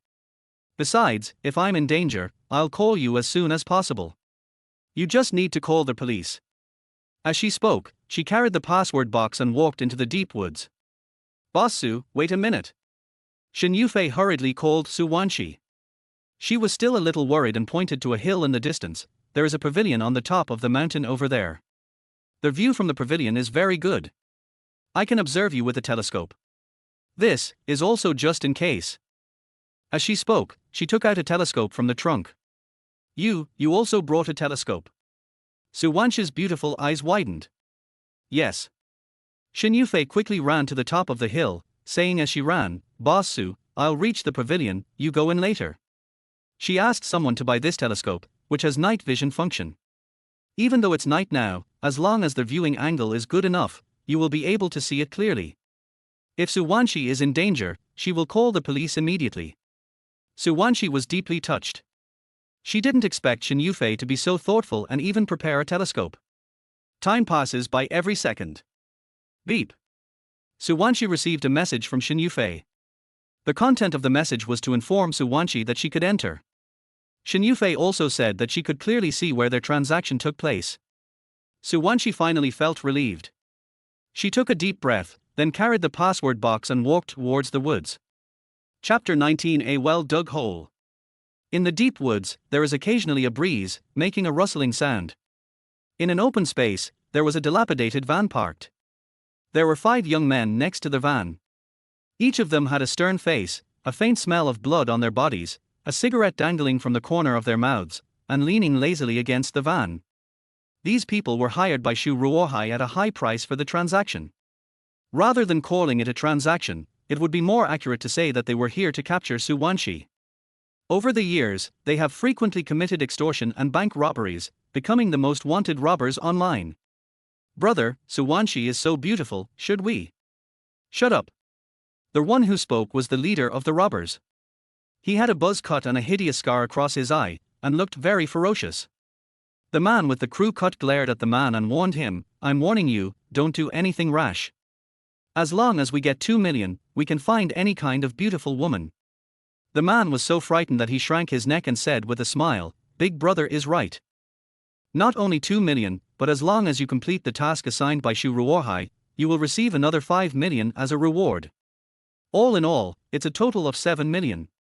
If they divide it among 5 of them, each of them will get an average of 1 point per million."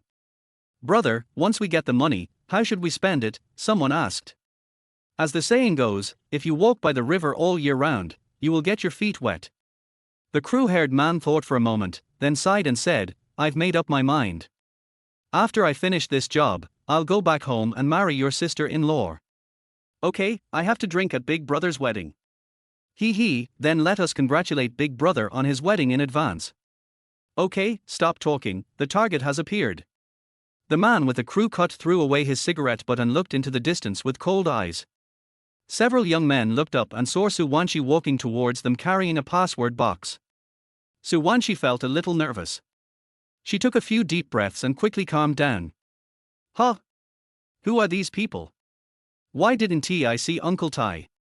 The man with the crew cut came forward and looked at Suwanshi with cold eyes. "Are you Suwanshi, the president of Park Sun Group?" The other young men also came over. One of them had a filthy look on his face and his eyes revealed the most primitive thoughts. Suwanshi was a little flustered for a moment, and asked hurriedly, "It's me, may I ask where is Uncle Tai?" "Oh, we are Uncle Tai's men. Uncle Tai didn't come tonight, so let us handle it." The man with the crew cut said this casually. "Uncle Tai didn't he come?" Suwanshi's pretty face couldn't help but change. "Have you brought the 2 million in cash?" the man with the crew cut asked in a deep voice. "I brought it. It's in the password box." Suwanshi nodded. The man with the crew cut stretched out a hand to Suwanshi. "Give it here, I need to check the money." Suwanshi quickly put the password box behind her, with a vigilant look on her face. "Where's Miss Han? I want to see her first." "Oh, Miss Han is in the van." The crew-haired man responded with a grin, "Boss Su, we are honest. As long as the money is okay, we will hand Han over to you right away." "This." Suwanshi glanced at the van secretly. She was now illuminated by the lights of the van, which made it difficult for her to open her eyes. How could she see clearly whether there was anyone in the van? At this moment, she began to doubt. The man with the crew cut was a little impatient, and said coldly, "Boss Su, we are in a hurry, can you please hurry up? Can you let Miss Han come out?" In order to avoid being cheated, Suwanshi thought it would be better to meet Han in person before handing the money over to him. "I'm sorry, but we won't let you see her unless you see the money." The man with the crew cut narrowed his eyes and sneered, "Boss Su, if you don't want to trade, forget it." After saying that, he simply turned around and pretended to leave. The moment he turned around, the corners of his mouth rose slightly and a sneer appeared. "He has Suwanshi in his grasp," etc. Sure enough, Suwanshi quickly called out to them. The man with the crew cut had expected this and turned around and said, "Boss Su, have you made up your mind? Our time is very precious." Suwanshi's expression was in a state of confusion. She bit her red lip slightly and hesitated for a long time. "Okay, you guys check the money." The man with the crew cut took the safe from Suwanshi, opened it, and began to check the money. The moment the password box was opened, the eyes of the other young men lit up instantly. "They are all real red banknotes. They are going to get rich." Suwanshi raised her eyebrows slightly, her face cold and calm. "You have already experienced the money, can you let Miss Han come out?" The man with the crew cut closed the password box and said with a chuckle, "Boss Su, you are so brave. How dare you use fake money to cheat us?" "Fake money?" Suwanshi was stunned for a moment, and hurriedly explained, "Impossible. All this money was taken out from the bank, how could it be fake? The fact is that these are counterfeit money. I'm sorry, we can't hand Miss Han over to you." The crew-haired man sneered, his eyes flashing coldly, and said in a deep voice, "Also, Mr. Su, you need to come with us." After saying this, he winked at his companion. Several young men understood what Suwanshi meant and approached her with a sly smile on their faces. Suwanshi panicked immediately and kept backing away. What do you want to do?" "What?" The crew-haired man smiled, a little coldly. "You used fake money to cheat us, you will pay the price for this." As long as you follow us obediently, we promise that we will never hurt you. You're dreaming. Su Wanshi was so angry that she was shaking all over. Being smart, she quickly realized that this was a trap. It was a trap that Uncle Tai had dug for her. She foolishly jumped in. Finished. This is really the end. Notify Shin Yufei. Yes, call Shin Yufei. Su Wanshi took out her cell phone in a panic and was about to call Shin Yufei. Want to make a phone call? The man with the buzz cut had a cold look in his eyes, and he decisively slapped him. Bang! Su Wanshi cried out in pain and her phone fell to the ground. At this time, Shin Yufei was watching everything in the woods with a night vision telescope. When she saw Su Wanshi being controlled, she was so scared that she quickly took out her cell phone and called the police. After calling the police, Shin Yufei picked up the binoculars and took another look, just in time to see Su Wanshi being stuffed into a van. It's over. What should I do? This scene made Shin Yufei stamp her feet and tears came out of her eyes in anxiety. Calm. You must stay calm now. As long as they figure out where the van is going, the police will be able to track down Mr. Su. Thinking of this, Shin Yufei picked up the telescope again and looked into the woods. Whoosh! However, she only felt a flash before her eyes and a figure flashed by. What's going on? Could it be that I'm dazzled? How can a person be so fast? Shin Yufei was a little skeptical, so she picked up the telescope and took another closer look. The scene in the telescope stunned her. Sure enough, she was not dazzled. I actually saw a person flash by at an extremely fast speed and appeared 10 meters away in an instant. The target direction is exactly towards the van. Oh my god! Is this guy human?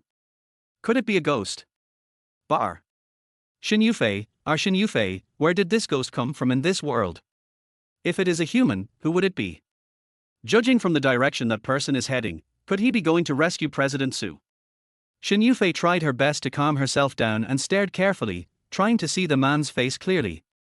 Unfortunately, the person was moving too fast and I couldn't capture his appearance at all. Qin Fan suddenly stopped and glanced coldly at the top of the mountain in the distance. His intuition told him that there was someone on the top of the mountain, watching this side. Who could it be? No matter what, saving Su Wanshi is more important. At this moment, Shin Yufei withdrew her gaze from the telescope and stood there in a daze. Did she just see it wrong? Are you dazzled? That person is actually Qin Fan. At this moment, she was stunned and couldn't believe what she saw. Chapter 20 I'll kill you with one slash. Help, help, woo-woo. Su Wanshi's cry for help came from the front.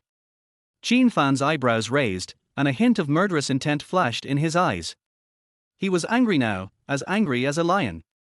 Qin Fan's figure flashed and appeared behind the nearby bushes, and he observed immediately.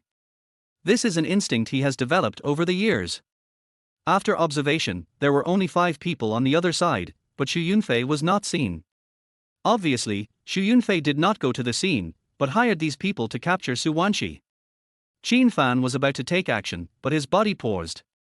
He quickly took off his clothes and covered his face. He did this because he didn't want Su Wanshi to recognize his identity. To Su Wanshi, he was just an ordinary person who liked to brag. If she saw him killing people, she would definitely be afraid of him. If that happens, how can he pursue Su Wanshi? You are so brave that you even dare to touch the woman I like. Don't you want to live? A bone-chilling voice was heard. Who? The crew-haired man was startled and quickly pulled out a pistol from his waist, aiming in one direction. Who is talking? Get out here. The next moment, Qin Fan walked out from behind the bushes with his bare chest. Who are you?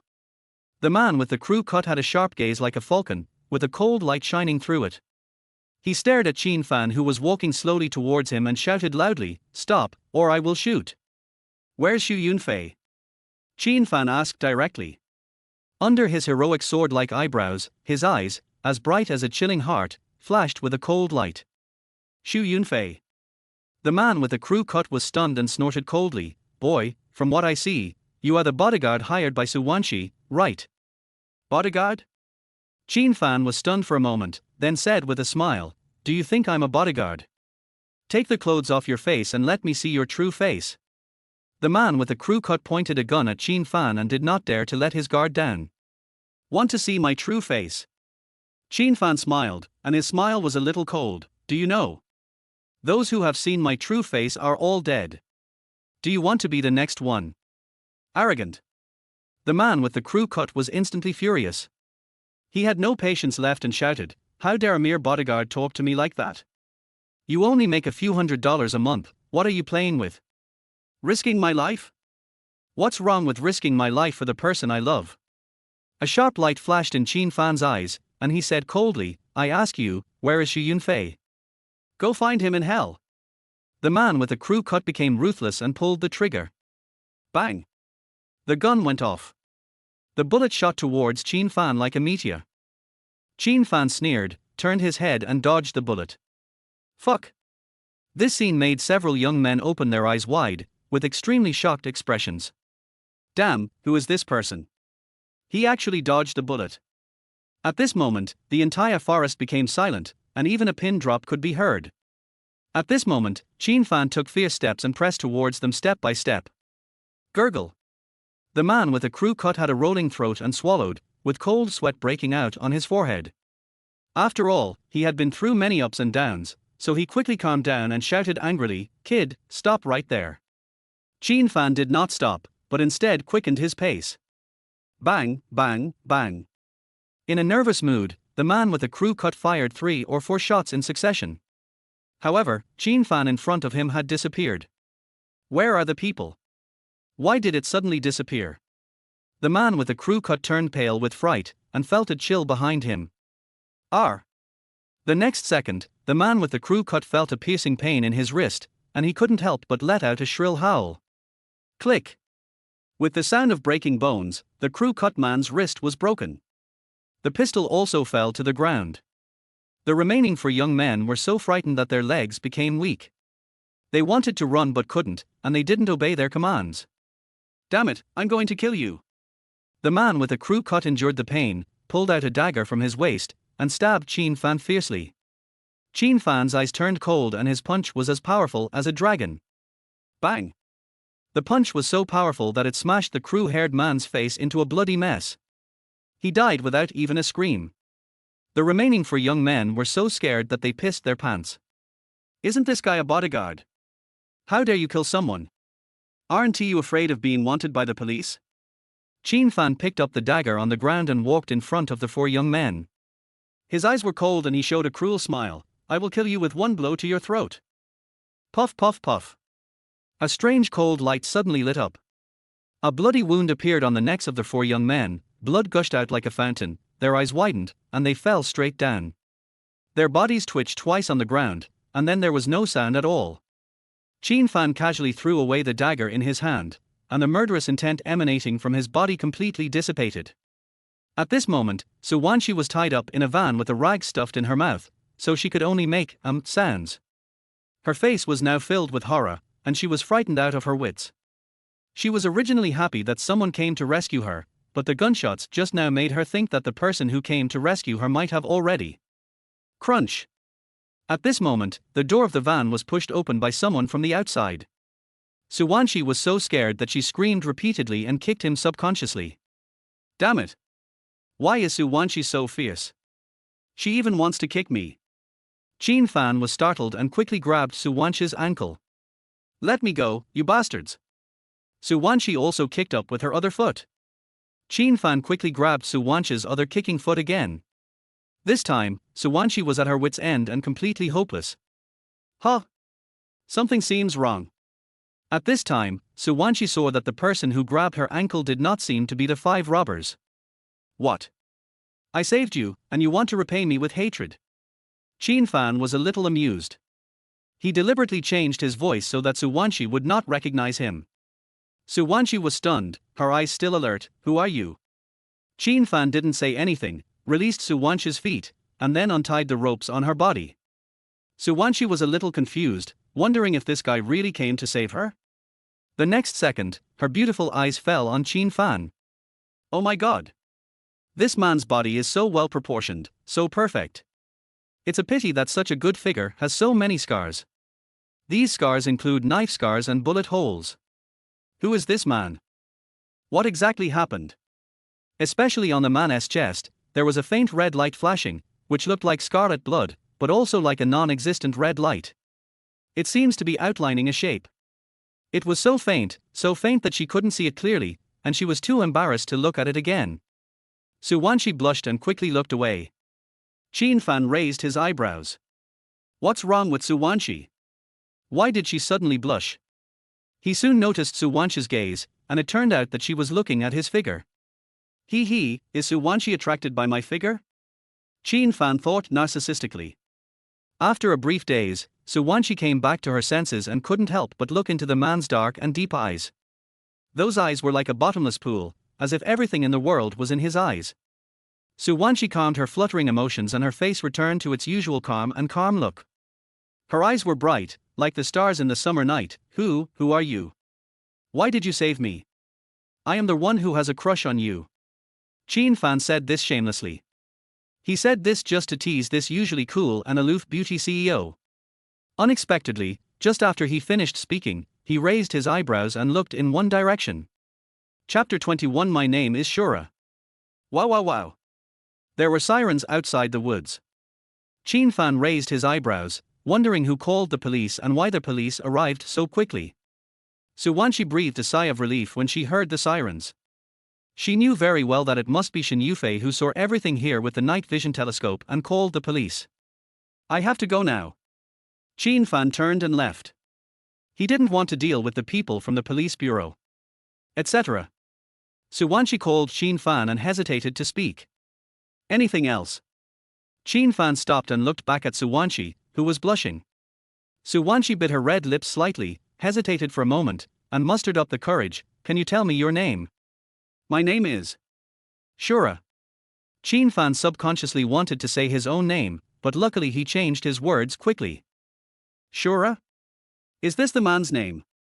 This name is so strange, it doesn't seem like a name, but a code name. Okay, I have to go now. We'll meet again someday. Qin Fan's figure flashed suddenly and disappeared mysteriously from the spot. Huh? What about others? How can it just disappear like that? Su Wanshi's beautiful eyes widened. She couldn't believe her eyes and even wondered if she was dreaming. When she stepped out of the van, the scene in front of her almost frightened her to death. 5 cold corpses lay on the ground covered with dead leaves. The man just now actually killed all 5 robbers. Who is that man? At this moment, Su Wanshi was full of curiosity and fear towards Qin Fan. The police arrived quickly, all armed with guns, and quickly cordoned off the woods. The leader of the team this time is still Lin Yi. Captain Lin, there are 5 robbers in total. A young man in uniform held a tablet computer and handed it to Lin Yi in front of him. Lin Yi took the tablet and glanced at it. These robbers are all wanted criminals on the internet? Have you controlled the robber? Lin Yi returned the tablet to the young man, her face serious. Su Wanshi is a big shot in the business world. If something happens to her, it will have a significant impact on Jiangcheng. We must. The young man gave a bitter smile and interrupted. Captain Lin, all the robbers are dead. What? Dead? Lin Yi's beautiful eyes suddenly widened and asked, what's going on? We don't know either. The young man smiled bitterly and explained, when we arrived at the scene, the 5 robbers were all dead. Su Wanshi was so scared that she lost her mind. We couldn't get any information from her. Take me to the scene. Lin Yi immediately realized that things were not simple, and followed the young man into the woods and arrived at the crime scene. At the crime scene, the bodies of the 5 robbers lay coldly on the ground. Captain Lin, you're here. At this time, a forensic doctor stood up and sighed. After diagnosis, 4 of the robbers died by having their throats cut with a knife, and the other robber was killed by a punch. Cutting the throat with a knife is understandable. Killed with 1 punch, isn't that a bit exaggerated? Lin Yi frowned and came to Su Wanshi. Boss Su, can you tell me what happened? How did these robbers die? At this moment, Su Wanshi was so frightened that her body was trembling slightly, her pretty face turned pale, and she didn't say a word. Did the person who called the police find out? Lin Yi withdrew her gaze and looked at the young man. I am the one who called the police. Just then, Shen Yufei ran over here quickly. Lin Yi opened her mouth and wanted to ask what happened. Shen Yufei ignored Lin Yi and came to Su Wanshi instead, asking with concern, Boss Su, are you okay? Are you injured anywhere? Fei Fei. Seeing the person coming, Su Wanqi couldn't help but throw herself into Shen Yufei's arms, sobbing softly. She was really frightened tonight, especially when she saw those bloody corpses, which frightened her to the point of almost losing her soul. Are you the person who called the police? Can you tell us what happened? Linny frowned and walked over here. Based on her years of experience in handling cases, she guessed that the person who killed the 5 robbers was definitely not an ordinary person, but a real master. Can we go back to the police station and talk about this? Shen Yufei now only wants to take Su Wanqi away from here. Good. Linny nodded in agreement and looked at the young man. Take them back and make a statement. Yes. The young man straightened his back and took Su Wanqi and the others out of the woods. Not far away, Qin Fan withdrew his gaze. He now finally understood that the person on the top of the mountain must be Shen Yufei. Unexpectedly, Su Wanqi was quite smart and knew to ask Shen Yufei to call the police outside. Qin Fan turned around and pretended to leave. Crunch. Unexpectedly, he stepped on a dead branch and made a crisp sound. Linny had amazing hearing and immediately heard the noise coming from not far away. She flashed and disappeared from the spot, running towards Qin Fan. Qin Fan seemed to sense something and turned back subconsciously, which frightened him so much that his eyebrows raised twice. No way. Can Linny hear all this? Is it dog ears? This is too sensitive. Hey you, I see you, stop right there. Linny ran over here, still shouting. Stop. Only a fool would stand still. Qin Fan's figure flashed suddenly and disappeared mysteriously from the spot. When Linny came here, Qin Fan had already lost his trace. Damn it. This made Linny very angry. Her speed was already fast enough, but she didn't expect that the other party would still escape. What made her curious was why this person wanted to save Su Wanqi. Captain Lin, where are the people? At this time, several fully armed police officers ran over here. Run away. Linny sighed dejectedly, and then issued an order: notify headquarters, set up checkpoints at important intersections throughout the city, and check for suspicious persons. We don't have any information about the target, how can we investigate? Investigate, you must investigate thoroughly. Linny snorted. She was furious. She has been handling cases for so many years, and no one has ever escaped from under her nose. This made her extremely angry, and she had to find that person. Several police officers looked at each other and smiled bitterly. They knew Linny's temper very well, and thought that this tigress was going to get angry again, so they were so scared that they could only nod their heads repeatedly. Crunch. At this time, several military jeeps stopped by the roadside.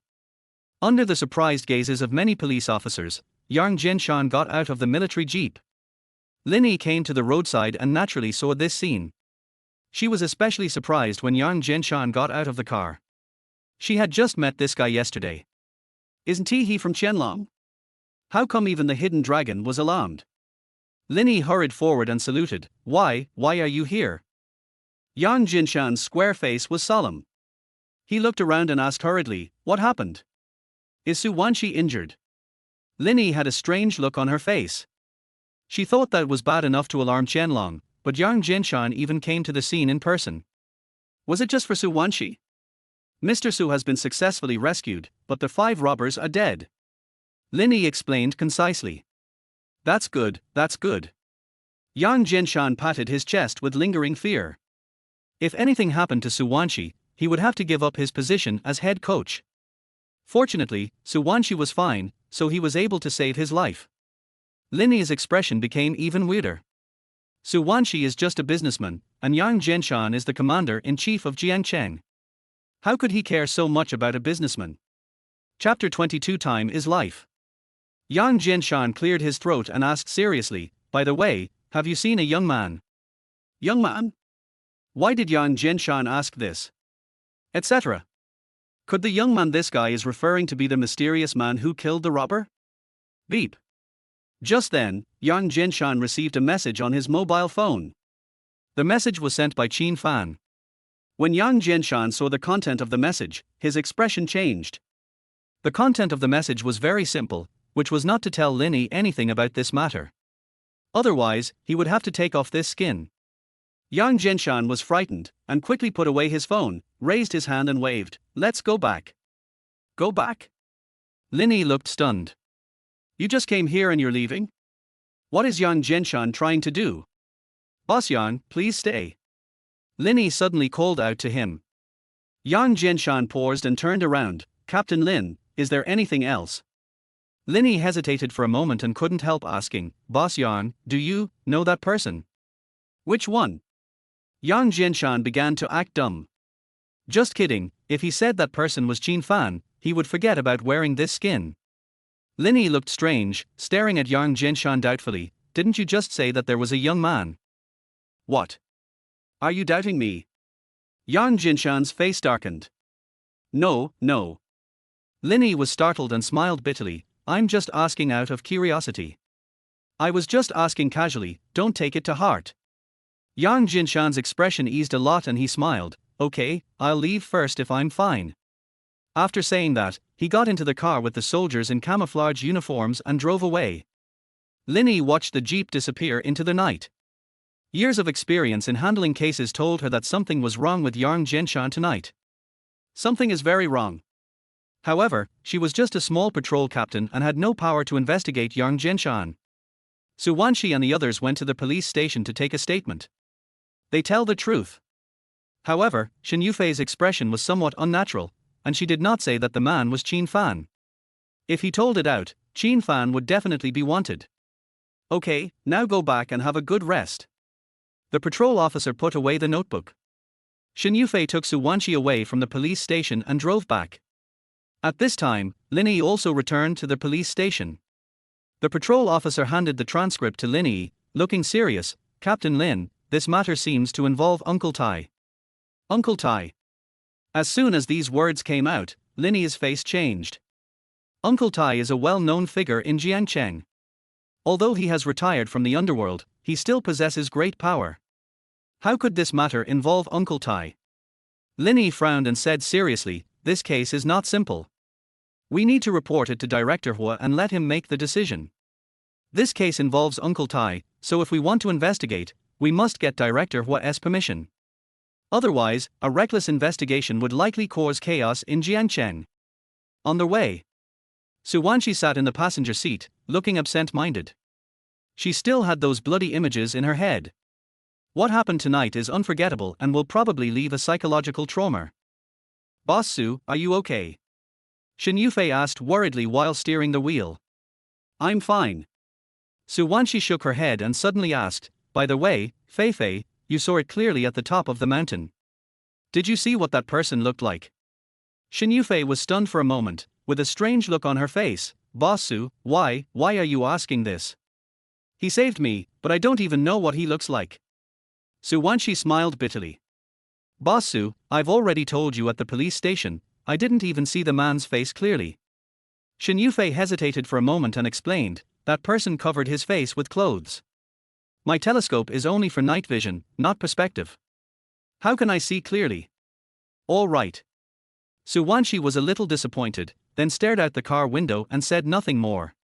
Shen Yufei frowned, and suddenly felt that Su Wanshi was very strange tonight. Etc. Could it be that Su Wanshi recognized Qin Fan?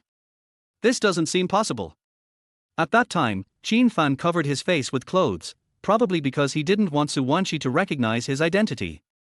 Su Wanshi must not be able to recognize him. Shen Yufei sent Su Wanshi back to the villa. She was a little worried, and finally decided to stay with Su Wanshi for one night. Shu family. In the living room, Shu Ruohai was so angry that he punched the table. Shu Yunfei was frightened by his father's angry look. He mustered up his courage and couldn't help but ask, Father, they failed. More than a failure. Shu Ruohai's face was grim, and he snorted unhappily, those guys were killed. What? Someone killed him. Shu Yunfei's expression changed, and he asked in a deep voice, what's going on? How the hell should I know? Shu Ruohai's face was gloomy. He lit a cigar, took 2 deep puffs, and calmed himself down a little. He narrowed his eyes slightly and thought, could it be that Uncle Tai sent people to kill those guys? What is Uncle Tai's purpose? To get more money? No. Based on his understanding of Uncle Tai would never do such a thing. If it's not Uncle Tai, who could it be? Su Wanshi's bodyguard. This shouldn't be possible. According to the information he had, where did Su Wanshi get her bodyguard? Father, what should we do now? Xu Yunfei panicked. With a sad face, the police bureau has already intervened in this matter, and they will definitely find out about Uncle Tai. We have implicated Uncle Tai. Xu Ruohai's hand holding the cigar trembled slightly. Xu Yunfei was right, they had implicated Uncle Tai. He knew very well what kind of person Uncle Tai was. Once Uncle Tai is investigated, how could he forgive them? After all, if they didn't do things well, Uncle Tai would definitely make trouble for them. Thinking of this, Xu Ruohai suddenly panicked and looked at Xu Yunfei beside him. Yunfei, hurry up and book a plane ticket. We will take a plane to leave Jiangcheng tomorrow morning. Leaving Jiangcheng? Xu Yunfei was stunned, wondering if things had become this serious. You bastard, go now if you don't want to die. Xu Ruohai kicked him angrily. Now he just wanted to leave Jiangcheng as soon as possible and hide away, and come back after the storm had passed. Okay, I'll go now. Xu Yunfei nodded and asked, should we take the things away? Bring your ass. Xu Ruohai was so angry that his eyebrows raised. He angrily yelled, we are running for our lives. Do you understand? Why bring anything with us? Just bring your bank card. Okay, I'll go book a flight now. Xu Yunfei hurried out of the living room. However, before he could run out of the living room, he paused and a look of fear appeared on his face. You bastard, why the hell are you still standing there? Time is life. Xu Ruohai was so angry that he started to curse. Xu Yunfei didn't say anything, he just kept backing away. This scene made Xu Ruohai immediately realize that something was wrong. Where are you going? Then, a cold voice came from outside the living room. Xu Ruohai was so frightened that his whole body trembled. This sound. Chapter 23, Pretty Good at Pretending. Midnight. Two black cars stopped in front of a villa. The car door opened, and Blood Shadow got out of the car with a gloomy face, raised his hand and waved, go in. Yes. 6 young men with stern faces flashed into the villa. Shuiying narrowed his eyes slightly and walked into the villa slowly. This is Xu Ruohai's villa. He was ordered by Uncle Tai to bring Xu Ruohai back. However, he was dumbfounded to find that the villa was empty and there was not a single person in sight. What's going on? Could it be that Xu Ruohai got wind of the news and ran away? 10 minutes later.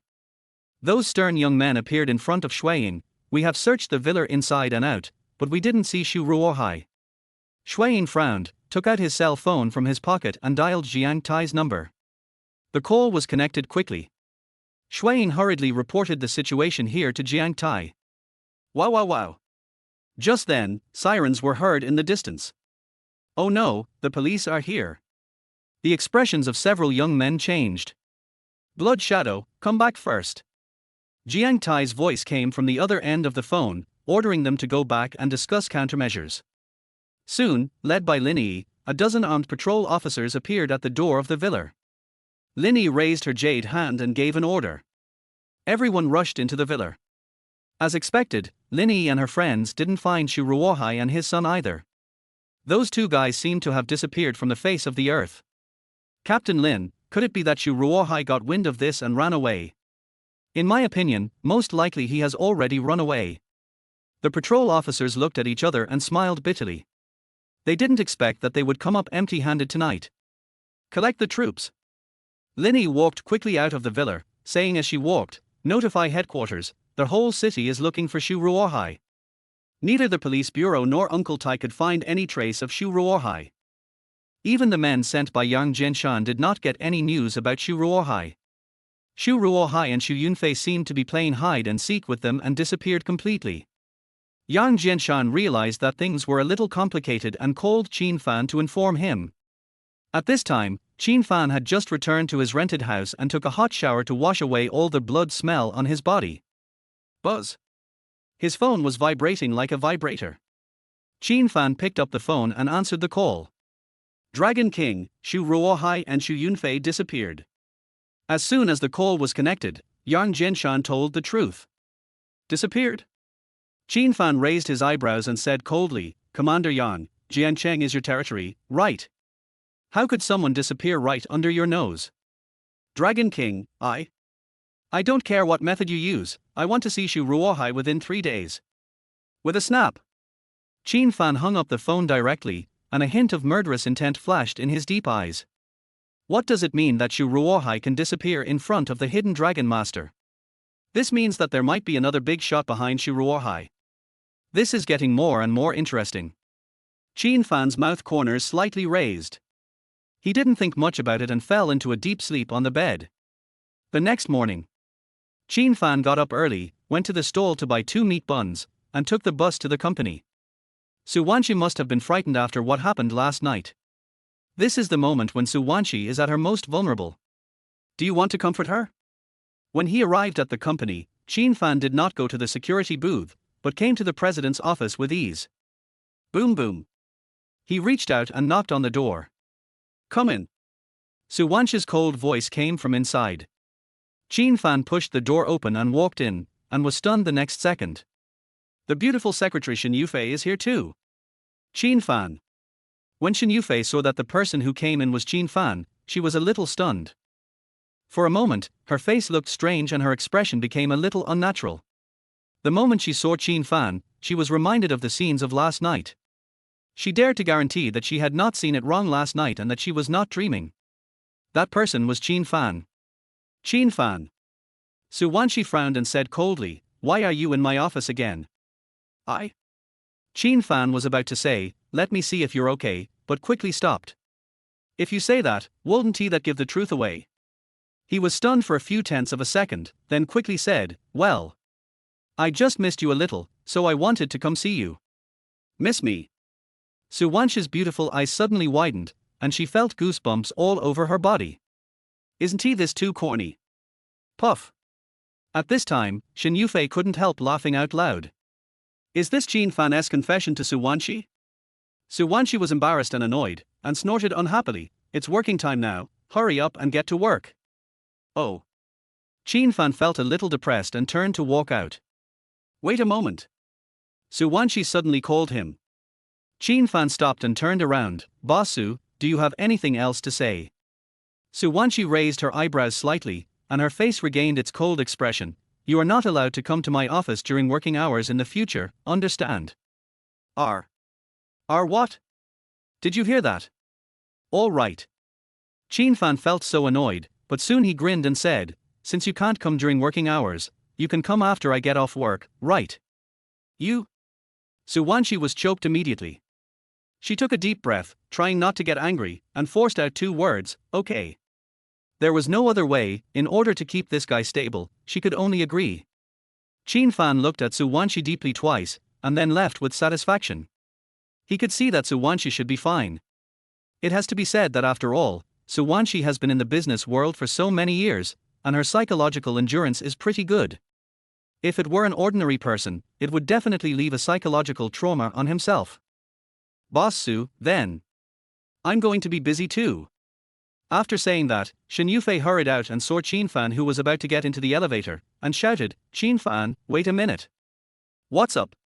Qin Fan paused and looked at Shen Yufei, who was running towards him with a puzzled look on his face. Shen Yufei didn't say anything, her beautiful eyes looked Qin Fan up and down. At this moment, she was reminded of the scenes she saw last night. Qin Fan was stared at so hard that his whole body was hairy. He frowned and said, "Secretary Shen, why are you looking at me like that?" No, nothing." After a brief moment of daze, Shen Yufei came back to her senses, her expression still a little unnatural. Qin Fan had a strange look on his face, thinking that Shen Yufei was being really weird today. Etc. Could it be that Secretary Shen really likes him? By the way, where did you go last night? Just when Qin Fan was daydreaming, Shen Yufei suddenly said something. Qin Fan's heart skipped a beat, but his expression remained unchanged. "I went back to sleep after get off work. Why are you asking this?" He began to feel nervous.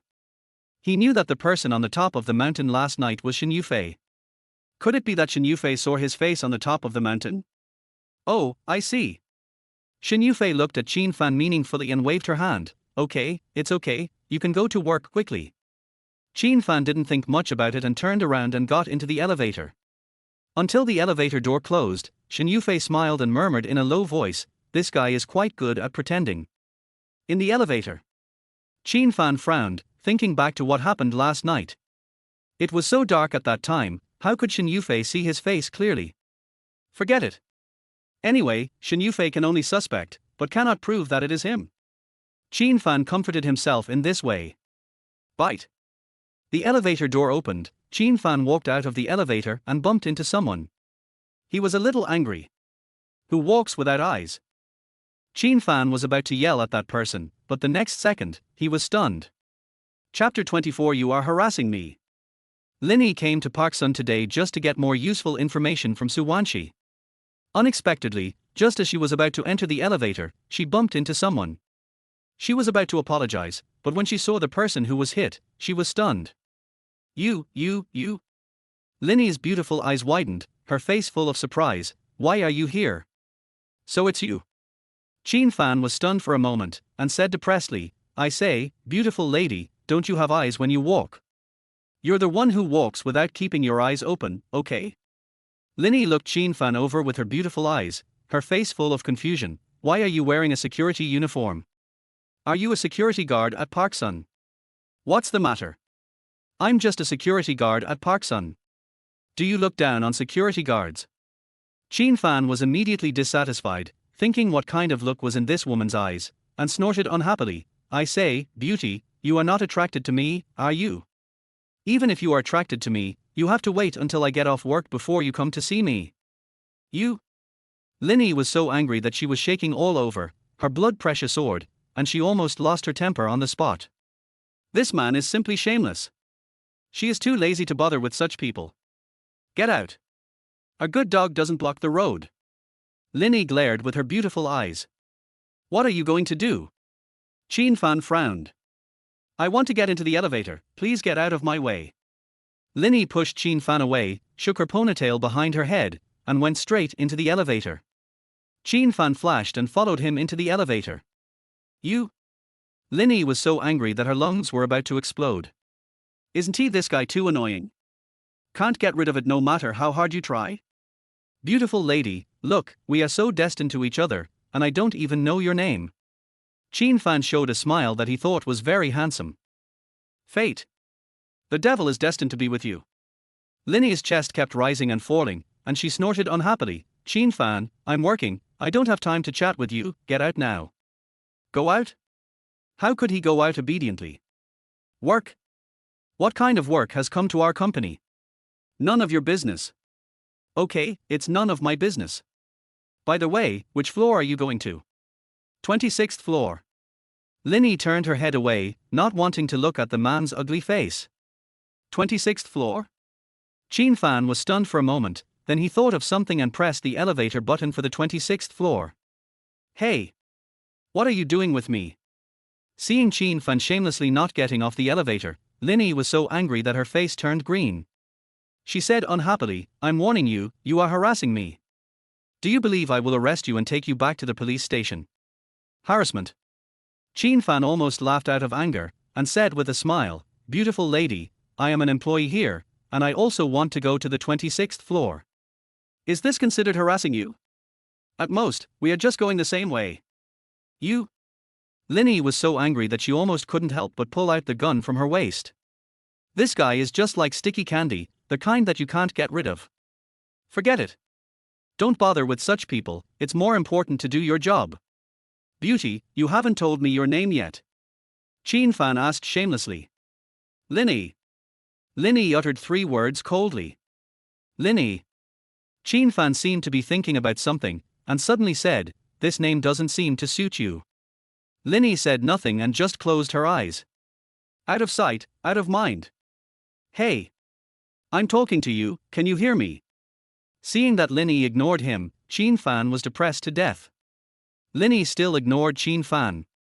Bite. Just then, the elevator door opened. Linny opened her eyes and walked out quickly. Qin Fan followed happily. Seeing Qin Fan following closely behind her, Linny finally couldn't help herself and almost roared, what on earth do you want to do? I didn't do anything. Qin Fan looked innocent and gave a bitter smile, are you going to the CEO's office? We seem to be going the same way. We are quite destined to meet each other. Even a fool could see that Linny came to Park Sun today to find Suwanshi and learn the details of last night's case. There's no way I'm meant to be with you, get lost. I get annoyed just by seeing you. Linny yelled, ignored Qin Fan, and quickly walked to the door of the president's office. Boom boom. She reached out and knocked on the door, and subconsciously looked back. Hateful. The shameless guy followed. Come in. Suwanshi's voice came from inside. Linny glanced at Qin Fan and sneered in her heart. This is the president's office. I don't believe you dare to follow me in. Crunch. She pushed the door open and walked in. Suwanshi was sitting upright in her office chair, her attention always focused on the documents. Boss Su, I didn't disturb you, did I? Linny came up to him with a smile on her face. Captain Lin? Why are you here? Suwanshi withdrew her gaze from the document and looked at Linny, who appeared in the office with an extremely surprised expression. But soon, when she saw the man behind Linny, her face turned green. Qin Fan. Why are you here again? What? Linny looked back and was so angry that she wanted to hit someone. Hateful. This shameless man actually dared to follow in? Etc. Suwanshi just said she's here again? What does this mean? Could it be that Qin Fan had just been here? Qin Fan is just a small security guard. How can he be qualified to come to the president's office? This is totally against common sense, isn't it? Years of experience in handling cases told her that could Suwanshi and Qin Fan be hiding something shameful? Of course, this was someone else's private matter and she couldn't interfere, so she didn't think about it any further. This. Qin Fan hesitated for a few tenths of a second, then quickly came up with an excuse and said in all seriousness, I saw this woman was acting sneaky, and as a security guard at Park Sun, I was afraid that you might be in danger, so I followed her, didn't I? Sneaky? Who the hell is sneaking around? Linny's face turned green, and she wanted to beat this guy up. How abominable. How dare this guy use her as a shield? Before Linny could speak, Qin Fan sat on the sofa and said, well, you guys chat about your own things, just treat me as a transparent person. Suwanshi's face suddenly turned dark, she raised her jade hand and pointed to the door, get out. Get out. I don't want to hear that again. Okay, I'll go out. Seeing that Suwanshi seemed really angry, Qin Fan didn't dare to stay any longer and fled in shame. He originally planned to sit in and see if Shen Yufei recognized him. What made him depressed was that Suwanshi didn't give him this opportunity at all. It was not until Qin Fan disappeared at the door that Linny came back to her senses and couldn't help asking, Boss Su, could this guy Qin Fan really be your Park Sun's security guard? Suwanshi nodded and admitted it, but soon she asked in surprise, you know him? Mr. Su, have you forgotten who brought him back to the police station? Linny said with a smile. Suwanshi was stunned for a moment, and instantly remembered everything. She vaguely remembered that she had a blind date with Qin Fan before, and Qin Fan was taken back to the police station by Linny. Suwanshi hesitated for a moment, but couldn't help but be curious, by the way, what did Qin Fan do before? Why did you catch him? Mentioning this, Linny was very angry and snorted coldly, tell me, what else can a man do? Of course, he will find needs. Chapter 25 Jumping into the Pit. What? Suwanshi's expression couldn't help but change. She is a smart person. Although Linny spoke very obscurely, she still understood what the other party meant. Qin Fan, that guy who likes to brag, actually did such a thing. Hateful. How abominable. Suwanshi became angry and threw the document to the ground. This startled Linny, and her face looked strange. Boss Su, what's wrong with you? She is now increasingly suspicious that there must be something fishy going on between Suwanshi and Qin Fan. How could the CEO of Park Sun Group eat in a high-end Western restaurant with a lowly security guard? Could it be that Suwanshi? Bar. Impossible. Suwanshi has countless suitors, how could she do that? I'm fine. Suwanshi took a deep breath and tried her best to calm herself down. She feels very aggrieved now. Is Dad's eyesight blurry? Why would you introduce such a blind date to her? Isn't this harming her? It's absolutely disgusting. Linny cleared her throat and said seriously, Boss Su, I came here today to tell you what kind of person Uncle Tai is. You should know it very well, so, your police department can't catch him. Suwanshi gradually calmed down. She was so smart that she guessed it immediately. Boss Sue, we at the police department handle cases based on evidence. We cannot convict Uncle Tai based on your words alone, unless you can produce evidence. Where's Shu Ruohai? Shu Ruohai ran away last night. What? Ran away? Don't worry, we are already tracking it down. Linny sighed and smiled bitterly. Boss Sue, Shu Ruohai is very smart and didn't leave any evidence for me, so. Evidence. More evidence. Su Wanshi fell silent instantly and said nothing. There is only one person who has the so-called evidence, and that is Han Han. As long as Han Han is found, Shu Ruohai can be accused. However, Han Han is now missing. The ocean is so vast, how can it be so easy to find someone? Qin Fan sat in the security booth board. Linny stayed in Su Wanshi's office for the whole morning, but she didn't come out yet. Thinking back to the way Shen Yufei looked at him this morning, could it be that she really recognized him? Once this happens, his impression in Su Wanshi's mind will drop to the lowest point. Little did he know that Su Wanshi already felt very disgusted with him. Never mind. Let us get some sleep first. It was not until lunchtime that Qin Fan woke up, rubbing his sleepy eyes. Unexpectedly, as soon as he opened his eyes, he saw Shen Yufei's beautiful face. Damn it! Am I dreaming? Qin Fan shuddered with fear. Puff! Shen Yufei couldn't help but cover her mouth and chuckle. Qin Fan pinched his thigh hard, and the pain told him that he was not dreaming. This made Qin Fan feel extremely annoyed, and he snorted in annoyance, "Why are you here? Can't I just be here?" Shen Yufei snorted, and said with a half smile, "Qin Fan, you slept quite comfortably, didn't you?" I just squinted." "Yes, I just squinted." Qin Fan was so scared that he broke out in a cold sweat. He knew very well that what Su Wanshi hated most were those employees who took advantage of the situation. Once such employees are discovered, they will be fired immediately. If Su Wanshi knew about this, wouldn't he be fired? If he was fired, how could he get close to Su Wanshi and get her? "Don't worry, I won't tell President Su." Shen Yufei gave Qin Fan a reassuring look. Qin Fan's expression suddenly became strange, and his eyes were alert. "Secretary Shen, you came here, what's the matter?" "It's okay, I just came to see you," Shen Yufei said as a matter of course. "Come see me. What's so good about me? Could it be that this woman really likes him?" Qin Fan muttered to himself. "Hey, what are you mumbling about?" Shen Yufei glared at him. No. No. Qin Fan shook his head and smiled bitterly. "Secretary Shen, if everything is fine, can you leave? I still have to work. It's meal time now. Come, have lunch first." Shen Yufei said, taking out 2 lunch boxes from behind her. "This is what I ordered at the company. Today's food is pretty good.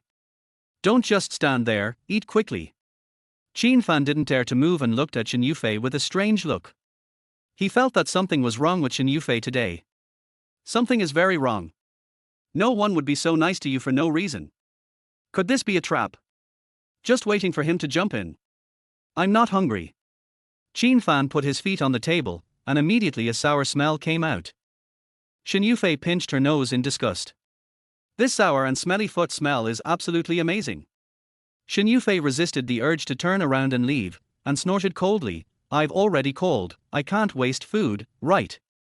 Secretary Shen, just say whatever you want to say. Don't try to hide it from me." Qin Fan finally couldn't stand it anymore. Forehead. Shen Yufei was stunned for a moment. She put the lunchbox on the table and smiled. "Okay, then I'll tell you straight. I want to ask you, was that person last night you?" When these words came out, Qin Fan's heart skipped a beat. No way. It was so dark last night, how did Shen Yufei see clearly? Qin Fan was stunned for a few tenths of a second, his expression unchanged. "What do you mean by last night? I don't even know what you are talking about." "He would never admit it even if you kill him. Don't try to deny it. I saw it clearly last night." Shen Yufei snorted coldly, smiling. "If I tell this to the police, what do you think they will do to you? You are dazzled." Qin Fan's face looked a little uneasy, but he still refused to admit it. "Dizzy." Shen Yufei sneered and took out her cell phone from her pocket. "The night vision binoculars I bought have a video recording function. I also saved the video. Even if I am dazzled, the video can't be dazzled, right? What? Night vision binoculars. Is there a video recording function? Has technology now developed to this point? At this moment, Qin Fan could no longer remain calm. Seeing that Qin Fan didn't say anything, Shen Yufei blinked her beautiful eyes. Qin Fan, don't you have anything to say? She has Qin Fan in her grasp. Whoosh! Suddenly, Qin Fan snatched Shen Yufei's cell phone. You? Shen Yufei was angry and furious. Qin Fan opened the album, deleted the video, and threw it to Shen Yufei. Okay, now there is no video, how can you prove it was me? Puff. Unexpectedly, Shen Yufei didn't get angry but laughed instead. Qin Fan frowned, feeling a bad premonition. Those videos were taken with my mobile phone. Also, the telescope doesn't have a video recording function. Shen Yufei said with a smile. Are you kidding me? Qin Fan's eyes widened, and he was so angry that he wanted to push Shen Yufei to the ground. Yes, if I don't play tricks on you, how can I make you admit it? Shen Yufei looked like she had succeeded in her plot, and smiled with her hands covering her mouth. Now, do you still want to deny it? Qin Fan was choked and gritted his teeth. Tell me, what do you want to do? Oh my god, is it really you? Although Shen Yufei had seen it clearly, she was still surprised to hear Qin Fan admit it. The way she looked at Qin Fan was full of admiration. Qin Fan's face shuddered and he said nothing. He neither admitted nor denied it. It has to be said that people who are involved in the business world are really capable. Even he jumped into the trap prepared by Shen Yufei in advance. Chapter 26. I'll think it over.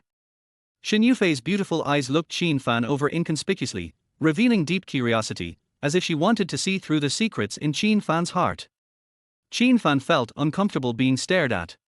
He took out a cigarette, lit it, and took 2 deep puffs. Secretary Shen, why are you looking at me like that? Qin Fan, are you a monster? Shen Yufei suddenly said this, her eyes full of curiosity. Ahem. Qin Fan was almost choked by the cigarette. Monster? Your whole family is a monster. This made Qin Fan very angry, and he snorted in annoyance. How do I look like a monster? You ran so fast last night. Is that something a human can do? If you're not a monster, then what are you? Shen Yufei snorted coldly, speaking as if it were a matter of course. Qin Fan's face twitched. Finished. It seems that Shen Yufei saw everything he did last night clearly. If Su Wanxi knew about this, wouldn't he have to pack up and leave?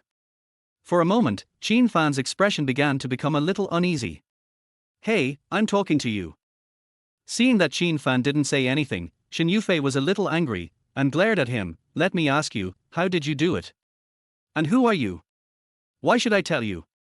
Qin Fan's eyes turned cold, and he pretended to be fierce, and said in a cold voice, Secretary Shen, you seem to be asking too many questions, believe it or not. Unexpectedly, Shen Yufei jumped up from the stool in fright. Qin Fan was completely speechless. He just wanted to scare Shen Yufei, but he didn't expect the other party to overreact. Shen Yufei was not an ordinary person after all. She quickly calmed down and snorted coldly. Qin Fan, do you believe that I will tell the police about this? Qin Fan looked at her deeply and said with a smile, you won't do that. Shen Yufei was stunned, with a strange look on her face. Why do you think so? From what I see, you came to me privately because you need my help with something, right? Qin Fan was a smart man. He had guessed what Shen Yufei was thinking, and he added, first of all, I want to make it clear that you can let me be your fake boyfriend, but you can't let President Su know about this. Fake boyfriend? Shen Yufei's beautiful eyes suddenly widened, and she almost laughed out of anger, and angrily said, Qin Fan, you are really shameless. When did I ever tell you to be my fake boyfriend? Isn't it? Now it was Qin Fan's turn to be dumbfounded. He thought, isn't this how the plots of those melodramatic novels all develop? Humph. Stop dreaming. Shen Yufei snorted coldly, even if I want to find a fake boyfriend, I won't find someone like you. Someone like me? What kind of person am I? Qin Fan suddenly felt unhappy.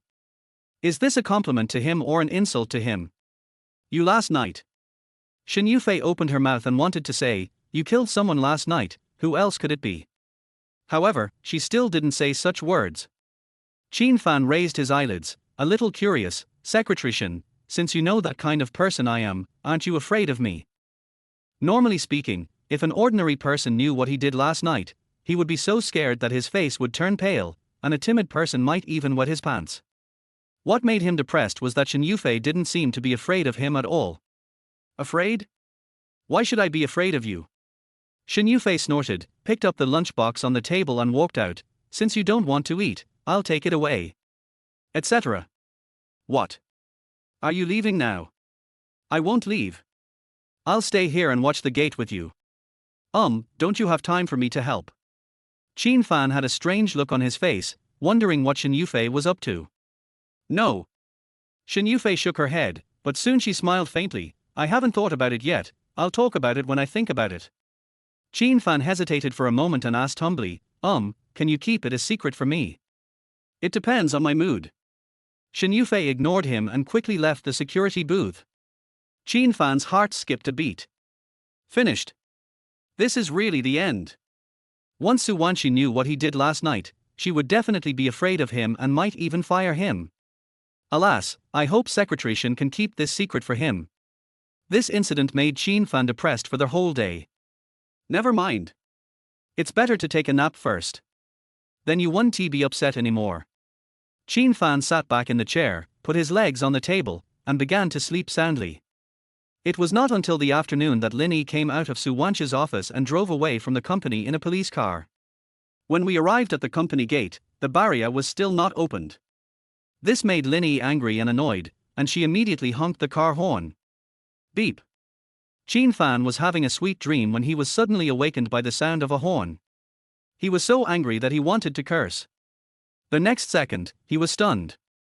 He had already seen Lin Yi sitting in the police car. Qin Fan. Lin Yi was stunned for a moment, then burst into laughter. Har ha har har. I thought you were in charge of Parkson's security, but I didn't expect you were guarding the gate. Qin Fan frowned, wondering if Lin Yi was looking down on him. Hey! Why are you still standing there? Open the barrier for me quickly. Lin Yi glared with her beautiful eyes. Qin Fan was so angry that his teeth were itching, and he could only open the barrier obediently. Goodbye, security guard. Lin Yi started the police car, splashing dust all over the ground, and drove away. Qin Fan's mouth twitched and he raised his middle finger. He leaned back in his chair again, ready to take a nap. Beep. Qin Fan had just closed his eyes when he heard a car horn outside the door, which frightened his heart. He was so angry that he wanted to hit someone, but when he looked up, he was stunned. It's Lin Yi, the violent girl again. Why is she back again? Crunch. Lin Yi opened the car door and got out, with a deadly smile on her face, and came to the security booth. Why? Do you want to invite me to dinner? Qin Fan lit a cigarette and said with a cocky look on his face, I'm sorry, if you want to date me, you can only wait until I get off work. Dating? Lin Yi was both embarrassed and angry, and glared at him. Who is going on a date with you? You are so shameless. Not going on a date with me. Qin Fan frowned, then why don't you leave? I came to thank you. Lin Yi looked sincere, and it didn't seem like she was pretending. Thank me. Qin Fan was a little confused and his expression became a little strange. Is this violent chick sick? Why thank him for no reason? It's like this. Those people last time were all wanted criminals online. We've been hunting them for a whole year, but we didn't expect that you would catch them in the end. Lin Yi explained. They're wanted. Qin Fan pretended to be scared, and let out a long sigh with lingering fear. I didn't expect those people were wanted criminals. Fortunately. What's good about that? Let me ask you, those guys were holding knives, how did you make them obey? Lin Yi stared at Qin Fan's eyes, trying to see through the secret in Qin Fan's heart. Why are you looking at me like that? Qin Fan felt uncomfortable being stared at, and snorted unhappily. I have practiced martial arts for 2 years, so it should be easy for me to beat them into submission, right? Have you ever practiced martial arts?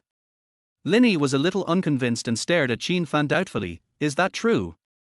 What else do you think? Qin Fan took a puff of his cigarette and said with a wicked smile, Hey beauty, wait till I get off work, let's go to the movies, shall we? Get lost. I'd rather watch a movie with you. Lin Yi was so angry that her eyebrows raised and she turned around and left.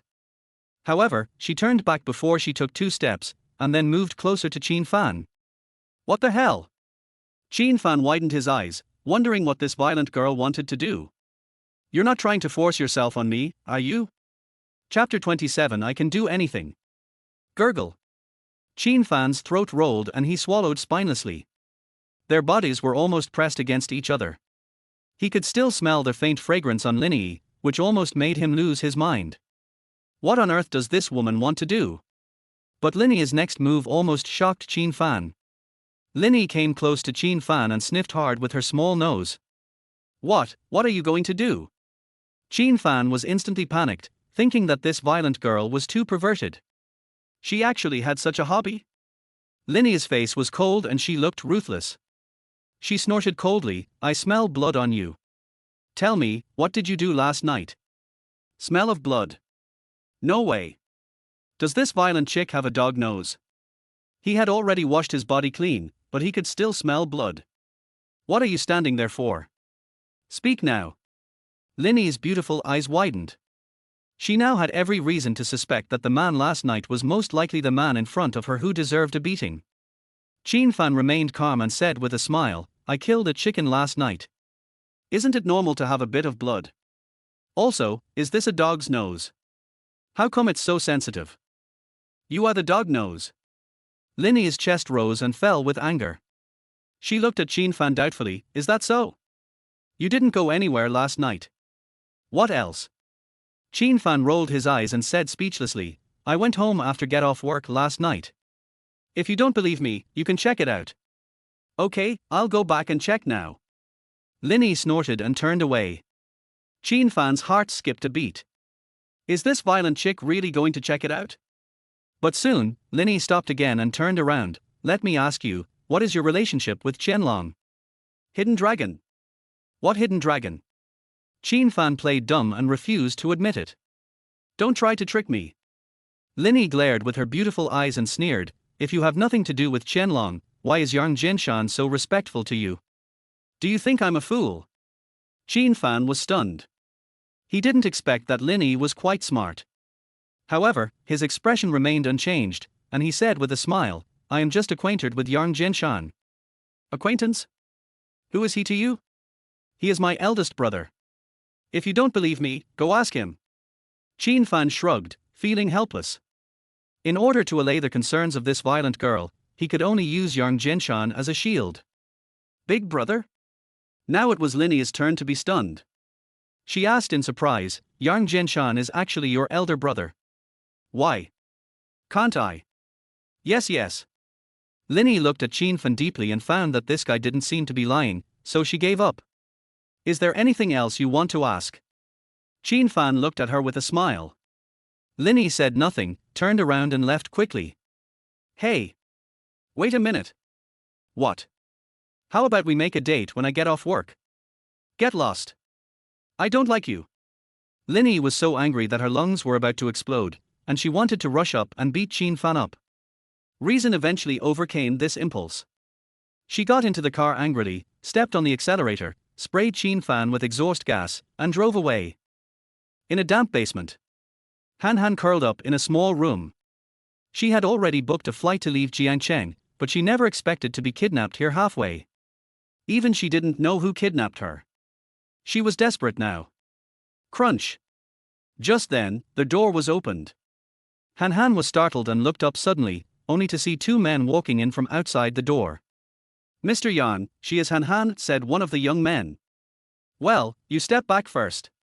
Yang Jinshan waved his hand. The young man saluted and walked out of the room. This scene made Han Han a little stunned. Why did that person just now salute? Who is this square-faced middle-aged man? Yang Jinshan put his hands behind his back, his face serious. Are you Han Han? Who are you? Han Han's face was full of panic, and his eyes were fixed on Yang Jinshan. Don't be afraid, we won't hurt you. Yang Jinshan showed a gentle smile on his face, and then said, let me ask you, was it Xu Ruohai from the Xu group who instructed you to go to Park Sun to cause trouble? Why are you asking that? Han Han became alert and snorted coldly, don't ask me. I won't tell you no matter how you ask me. Having said that, she curled up on the bed again and said no more. She thought that these people must be Shu Ruohai's people. Once she admits it, the result that awaits her will most likely be being thrown into the sea to feed the fish. She knew Shu Ruohai's power best. Yang Jianshan was helpless and snorted unhappily. Han Han, I have to kindly remind you that as long as you leave here, Shu Ruohai will definitely not let you go, do you believe it? Han Han was a little stunned, with a strange look on his face. Aren't you Shu Ruohai's people? Shu Ruohai is nothing. Yang Jianshan sneered, his tone full of disdain. If you want to live, then tell me the truth obediently. Only in this way can we help you. Han Han looked at Yang Jianshan meaningfully, without saying a word. She still had some doubts. Miss Han, if you don't tell us the truth, it will be difficult for us to help you. Just then, a man's voice was heard from outside the door. It is you? Han Han looked towards the door and was completely stunned. Qin Fan walked in with a cigarette in his mouth and smiled. Miss Han, I didn't expect that we would meet again. Han Han's face changed, and he said in surprise, I understand, it was you who asked these people to lock me up here. That's right. Qin Fan did not deny it. You bastard. Han Han was so angry that he was shaking all over, pointing at Qin Fan angrily. You are restricting my personal freedom. Do you believe I will call the police and have you arrested? Call the police? Go ahead if you have the guts. Qin Fan looked indifferent and said with a smile, there are a lot of people out there looking for you. If they find you, what will happen to you? I'm sure you know it very well, right? After hearing these words, Han Han was so frightened that her pretty face turned pale. Of course she knew what the outcome would be. Shu Ruohai will definitely make her disappear from this world. At this moment, Han Han began to panic and get scared. Qin Fan took 2 puffs of his cigarette and smiled slightly. Miss Han, how about this? I'll show you a way, how about that? Han Han took a deep breath, calmed himself down a little, and frowned. Tell me, what do you want me to do? It's very simple, accuse Shu Ruohai on behalf of Park Sun. Qin Fan grinned. What? Aren't you asking me to die? Han Han's expression changed and he quickly refused. No, I won't accuse them. Qin Fan frowned and said nothing. Han Han raised his head suddenly, pleading, Can you let me leave here? Of course, you can leave anytime you want. Qin Fan stretched out a hand and pointed to the door. Please come in. Yang Jianshan was a little confused. However, he did not stop him, as he knew very well that Qin Fan must have his own intentions. Han Han was stunned for a moment, but she didn't hesitate and stood up and hurried to leave. Ms. Han, have you forgotten that Shu Ruohai is still looking for you? Aren't you afraid of losing your life if you go out like this? Just as Han Han ran to the door, Qin Fan's cold voice rang out. Han Han's whole body stiffened and he stopped walking. Yes. What's the difference between going out like this and committing suicide? At this moment, Han Han was in despair and didn't know what to do.